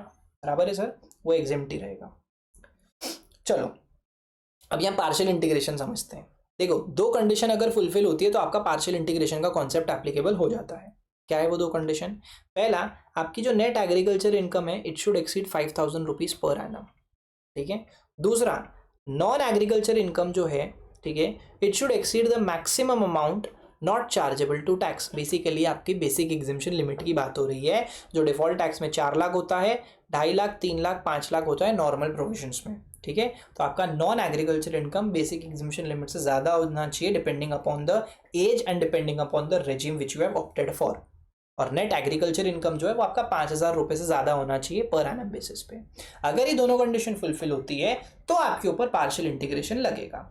और अगर पार्शियल इंटीग्रेशन लगेगा तो आपको कैसे टैक्स भरना है? देखो सर, स्टेप 1, अपनी नेट एग्रीकल्चर इनकम को ऐड कर दो विद नॉन एग्रीकल्चर इनकम और उस पर टैक्स कंप्यूट कर लो।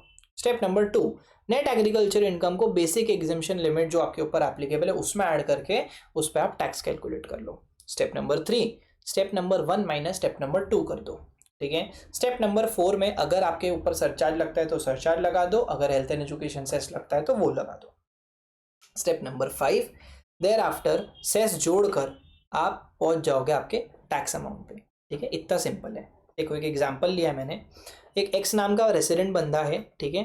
25-26 के दौरान उसका सैलरी से कंप्यूटेड इनकम 480 का है, हाउस प्रॉपर्टी से कंप्यूटेड इनकम 2.5 लाख का है, ठीक है। एग्रीकल्चर इनकम जो कि लैंड इन जयपुर इंडिया में है 480, और उसने जो खर्चा करा था एग्रीकल्चर इनकम कमाने के लिए वो 170 का था।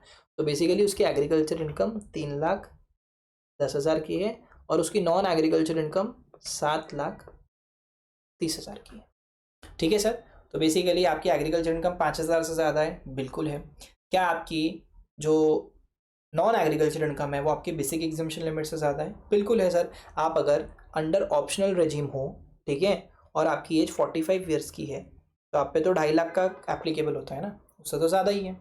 तो अब आप क्या करोगे? देखो सर, पहला ऑप्शन रहेगा आपके पास, टोटल इनकम निकाल लिया, कंप्यूट करो टैक्स। देखो, 7,30,000 का आपका नॉन एग्रीकल्चर इनकम, उसमें 3,10,000 का एग्रीकल्चर इनकम जोड़ा, 10,40,000 आया, इस पर टैक्स कैलकुलेट करो, ये अमाउंट आएगा आपका 1,24,000 का। कैसे सर? 1,12,500 का फिगर याद है सर। 10 लाख के ऊपर इनकम 40,000 है, उसका 30% 12,000, तो 1,24,500 हो गया। दूसरा स्टेप होता है कि आपकी एग्रीकल्चर इनकम पे आपका बेसिक एग्जेम्पशन लिमिट ऐड करो, ये कर दिया, अमाउंट आया 560 का, ठीक है। यहाँ पे हमारा टैक्स अमाउंट आ रहा है 24,500 का। स्टेप नंबर 3 में 1 - 2 करा तो लाख रुपए आ रहा है, कहीं से भी सरचार्ज या मार्जिनल रिलीफ का कोई कॉन्सेप्ट नहीं आएगा, तो सिंपली 4% का सेस जोड़ दो, 4,000 रुपये से आपका अमाउंट बढ़ के 1,04,000 का अमाउंट आ जाएगा, ठीक है। ये वाला क्वेश्चन आप एक बार होमवर्क में कर लेना, ठीक है, यहाँ पे बस आपका स्लैब रेट चेंज होगा, 70 साल के आप हो तो स्लैब रेट आपका जो एप्लीकेबल होगा वो यहाँ पे 3 लाख का होगा। That is the only change, बाकी सब कुछ चीज़ें सेम रहने वाली है। ठीक है गाइज, इसी के साथ 75 मिनट्स के अंदर अपन ने एक एक चीज़ को डिटेल में पढ़ के पूरा बेसिक्स का चैप्टर क्या किया है, निपटा लिया है। ठीक है, अब अपन बिना किसी देरी के क्या करेंगे, सबसे पहले तो मैं ना आपको मास्टर क्वेश्चन पे ले जाने के पहले आपको वो वाला क्वेश्चन दिखा देता हूँ मैं। कौन सा वाला क्वेश्चन सर?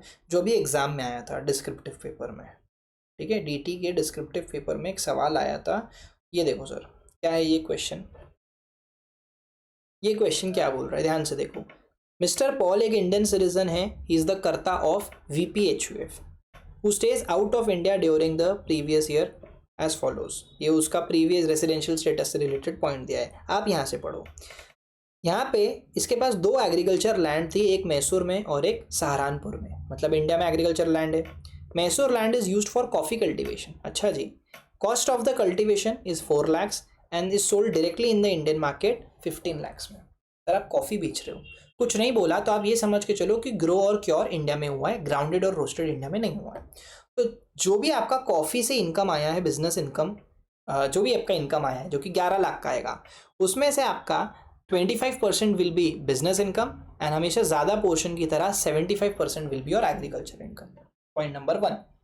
अगला इन्होंने बोला कि जो सहारनपुर की लैंड है, it is used for sugar cane cultivation and is further used for manufacturing sugar in the factory owned by mister Paul.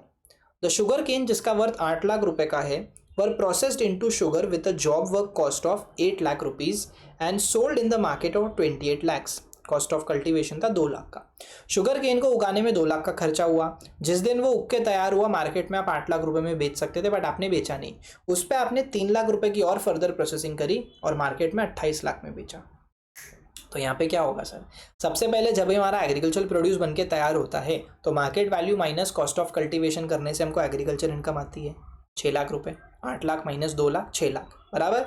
और हम जब उसको बेचते हैं तो हमारा सेल वैल्यू यानी कि 28 लाख माइनस हमारा मार्केट वैल्यू यानी कि 8 लाख माइनस हमारा कॉस्ट ऑफ फर्दर प्रोसेसिंग यानी कि 3 लाख, ये करने पे 17 लाख का जो इनकम आएगा वो आएगा मेरा बिजनेस इनकम। ठीक है सर, तो उठा के इन्होंने ये 3 मार्क के लिए आपको पूछ लिया, जो कि बहुत ही बढ़िया किया। लॉटरी क्वेश्चन था, अगर किसी ने बेसिक्स को सिंपल एकदम लाइटली लिया होता ना, उसको थोड़ा दिक्कत आया होता, उसको याद नहीं होता रेट, ये 75% 25% वाला रेट याद नहीं होता।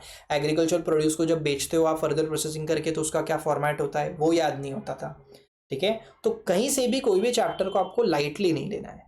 ठीक है गाइज, चलो अब फटाक से अपन 10 मिनट्स में अपना बेसिक्स का जो मास्टर क्वेश्चन है उसको एक बार अच्छे से देख लेते हैं।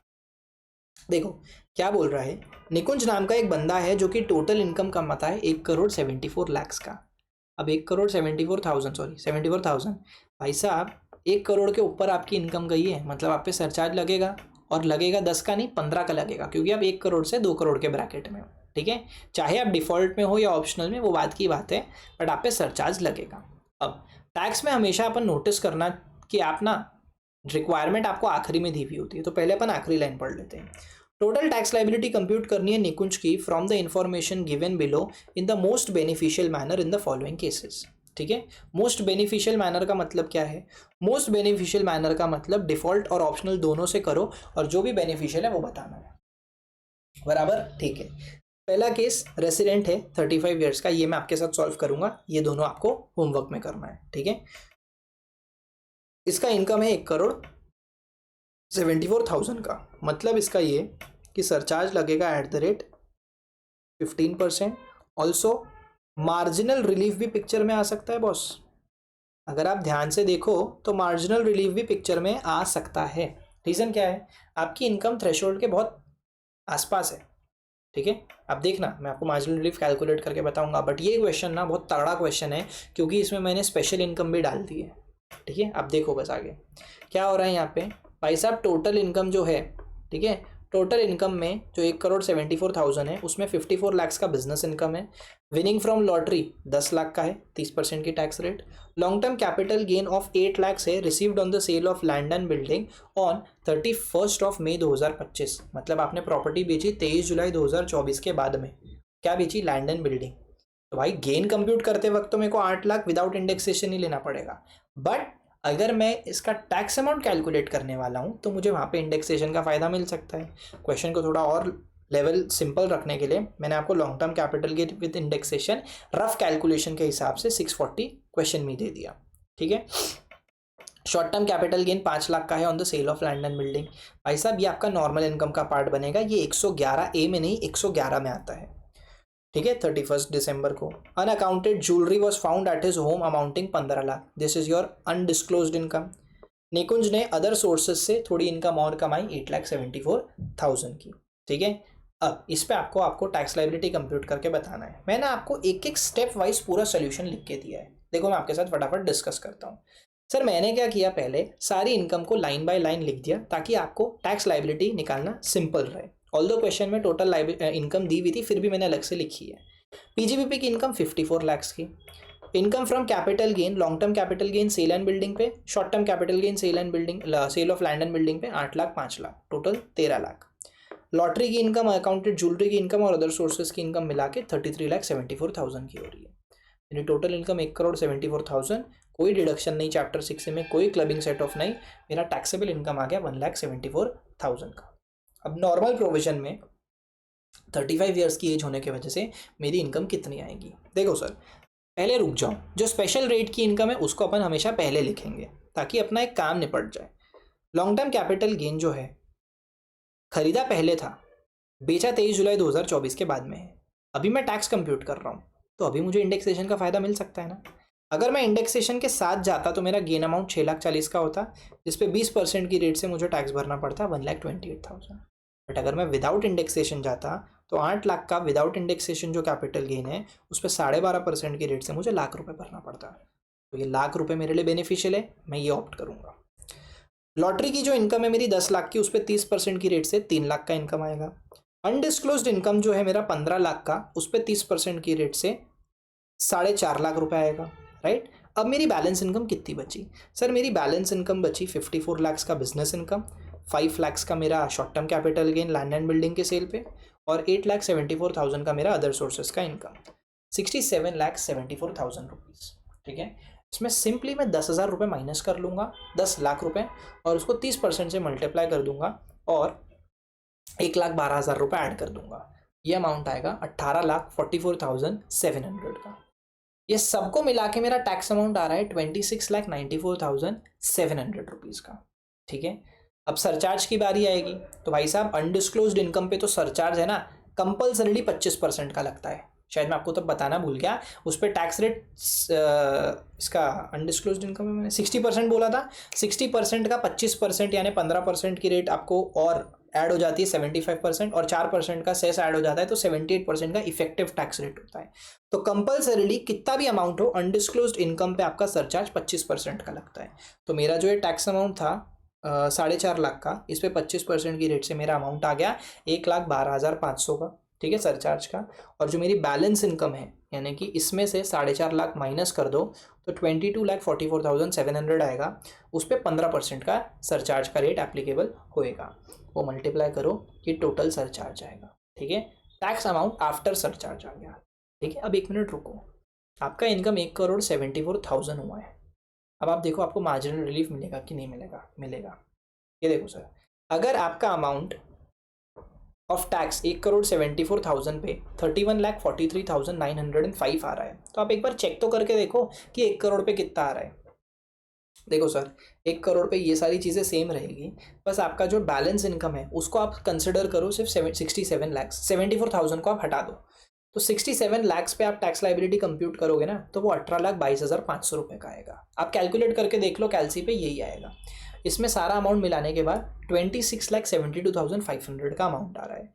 लाइक वाइज जैसे पहले किया अभी भी मैं सरचार्ज एप्लीकेबल हो जाएगा, बट यहाँ पे सरचार्ज का रेट 10% की रेट से एप्लीकेबल हो, ना कि 15%। क्यों सर? इसलिए क्योंकि आपकी इनकम 1 करोड़ की है, ठीक है। ऊपर आपने देखा होगा कि मेरा जो सरचार्ज था वो 15% था, point to be noted, mistake हो सकती है, बट अभी मेरा सरचार्ज का रेट जो रहेगा वो 10% का रहेगा। क्या बात कर रहे हो सर? यही तो बारीकी है जो अपने से मिस हो जाती है और अपन एरर कर देते हैं। ठीक है। तो यहाँ पे मेरा जो सरचार्ज है वो टोटल मिला के 334,750 का होगा and tax amount after surcharge मेरा 1 करोड़ की इनकम पे 30,07,250 रुपये आ रहा है। अब आप खुद सोचो 1,74,00,000 पे इतना, मतलब इनकम बढ़ी 74,000 से, मेरा टैक्स बढ़ा 1,36,000 से, ये तो सही नहीं है। तो मैं क्या करूंगा, मेरे 1 करोड़ के टैक्स अमाउंट पे मेरा एडिशनल इनकम जोड़ दूंगा and that will give me 30,81,250 और ए माइनस सी करूंगा तो मेरे को अमाउंट मिलेगा मार्जिनल रिलीफ का। समझ में आया क्या? ए माइनस सी करने पे मुझे अमाउंट मिलेगा मार्जिनल रिलीफ का। क्लियर है? और ये मार्जिनल रिलीफ को मैं यहाँ से माइनस करूंगा टैक्स अमाउंट ऑन 1,74,000 पे, उसमें से अमाउंट माइनस करने के बाद मेरा अमाउंट 30,81,250 आएगा, which is nothing but threshold पे जो मेरा टैक्स अमाउंट आ रहा है वो और मेरी जो एडिशनल इनकम है वो मिला के ये अमाउंट मैं सरकार को दूंगा। इस पर मुझे 4% का सेस जोड़ना पड़ेगा एंड टोटल 32,04,500 रुपीज़ का मैं टैक्स जमा कराऊंगा under the normal provisions. But मेरे को मोस्ट बेनिफिशियल मैनर बोला था, तो मेरे को भी डिफॉल्ट रेजिम के हिसाब से भी कंप्यूट करना पड़ेगा। तो देखो सर, डिफॉल्ट टैक्स रेट के रेजिम के हिसाब से मेरा कैपिटल गेन का टैक्स, मेरा लॉटरी का टैक्स, मेरा विनिंग्स का अनडिस्क्लोज्ड इनकम का टैक्स, ये एकदम सेम रहेगा। चेंजेस कहाँ आएंगे? चेंजेस आएंगे मेरी जो बैलेंस इनकम है 67,74,000, ठीक है, उस पर मुझे अब बैलेंस इनकम पे टैक्स कैलकुलेट करना है। यहाँ पे मैंने आपको क्या बोला था, 24 लाख तक की इनकम पे एक फिगर याद रखो 3 लाख का बराबर है, और जो आपका बैलेंस इनकम है, ठीक है सर, ये 43 लैक्स का, इस पे आपको टैक्स कैलकुलेट करना है। और इस पे मैंने एक गड़बड़ कर दी है। देखो सर, मैंने यहाँ पे -10,000 कर दिए जो मुझे करने की ज़रूरत नहीं थी।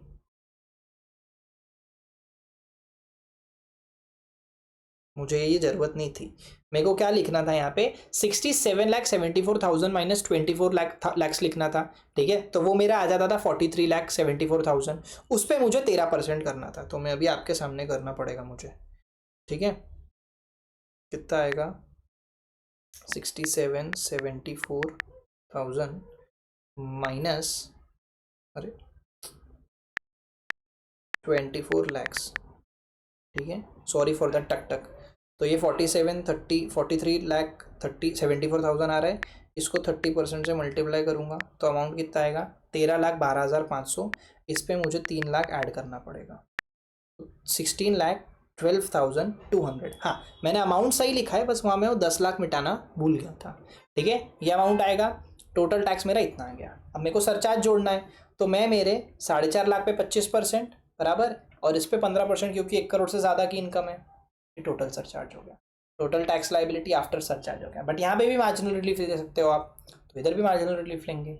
अब यहाँ पे क्या करूँगा मैं, 1 करोड़ की इनकम पे टैक्स निकालूंगा, तो यहाँ पे मेरा चेंज बस इधर आएगा, ठीक है। अगेन मुझे ये चीज़ मिटानी पड़ेगी, ये चीज़ मिटानी पड़ेगी, बाकी मेरा अमाउंट सब कुछ सेम रहेगा। टोटल टैक्स आफ्टर सरचार्ज जो है वो मेरा 24,22,500 का आ रहा है। पहले इतना आ रहा था, अभी इतना आ रहा है, ठीक है। इसमें मैं मेरी एडिशनल इनकम जोड़ दूंगा तो 24,96,500 आ रहा है, विच इज़ अगेन काफ़ी कम है आपकी 1,74,00,000 की इनकम से। तो इस पर आप 3,80,030 रुपीज़ का रिलीफ क्लेम कर सकते हो। क्या बोलते हो, समझ में आया क्या सर? क्लियर है क्या? राइट, एक बार क्रॉस चेक करने दो। तो 43 लाख का 12,12,90, यहाँ पे मैं एक एरर कर गया, वही सोचो इतना फ़र्क। यहाँ पे ना 15,90,000 आएगा, मैं वो 3 लाख ऐड करना भूल गया, ठीक है। इधर भी मुझे फिर 3 लाख ऐड करना पड़ेगा, तो 24,40,000 होगा, ठीक है। और यहाँ पे भी मुझे 30,000 और ऐड करना पड़ेगा, तो ये भी मेरा 3,12,500 होगा। और ये वाला फिगर मेरा कितना हो जाएगा फिर, 27,52,500, 27,52,500, 27,52,500। इस पर 74,000 और ऐड करूँगा तो कितना हो जाएगा, 27,52, 28,22, 28,26,600, 28,26,500, ठीक है। I am not wrong, right. और इसको माइनस करूँगा तो कितना अमाउंट आएगा, ये अमाउंट आएगा मेरा 50,030 का, 50,030 का मेरे को मार्जिनल रिलीफ मिलेगा। ये जो अमाउंट है ये मेरा 50,030 का होगा। ठीक है, एक बार कैलकुलेशन अपन चेक कर लेंगे, क्रॉस चेक कर लेंगे। बराबर, अभी गलत कर दिया, गलत जगह लिख दिया। ठीक है, यहाँ पे मुझे 50,030 रुपीज़ माइनस करने पड़ेंगे। ठीक है, तो मेरा अमाउंट आएगा 28,26,500 का। इस पे मुझे 4% जोड़ना है। ठीक है, हाँ भैया, क्या अमाउंट आएगा? 28,26,500 28,26,500 मल्टीप्लाई 4% इक्वल टू 1,13,60। ठीक है, दिस विल गिव मी 1,13,060। ये टोटल अमाउंट कितना आएगा बॉस? 560 आएगा आखिरी में, 39,000 इधर और 29 लाख इधर। ठीक है, this is going to be your answer. ठीक है, छोटा सा एरर कर दिया था मैंने, वो 3 लाख में ऐड करना भूल गया था। राइट, 12,90,000 और क्रॉस चेक कर लेने दो। 3 लाख इधर मैंने ऐड करे, 3 लाख ऐड करने के बाद इस पे मेरे को 10% के हिसाब से यहाँ पे मेरा अमाउंट चेंज होएगा। 19,90,000 होगा। ठीक है, 19,90,000 पे 1,99,000 हो जाएगा। बाई डिफ़ॉल्ट उधर मैंने 30,000 एक्स्ट्रा ऐड कर दिए। ये अमाउंट मेरा 27,52,500 सही है। ठीक है, एक बार बस ये चीज़ कर लेने दो। 27,52,500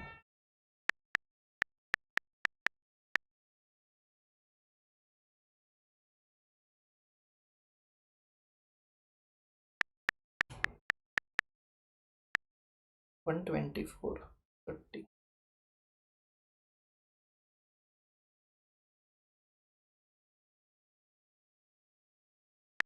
7।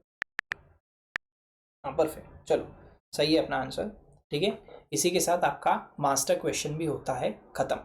राइट, मैंने आपको मास्टर क्वेश्चन पूरा सॉल्व कराया। आगे अपने को पता चल रहा है कि अपनी जो टैक्स लाइबिलिटी आ रही है, यहाँ पे आ रही है 29,39,560 की, और यहाँ पे आ रही है 30,000 की, 30 लाख की। बराबर, if I am not wrong 32 lakh की। ठीक है, 32 लाख की।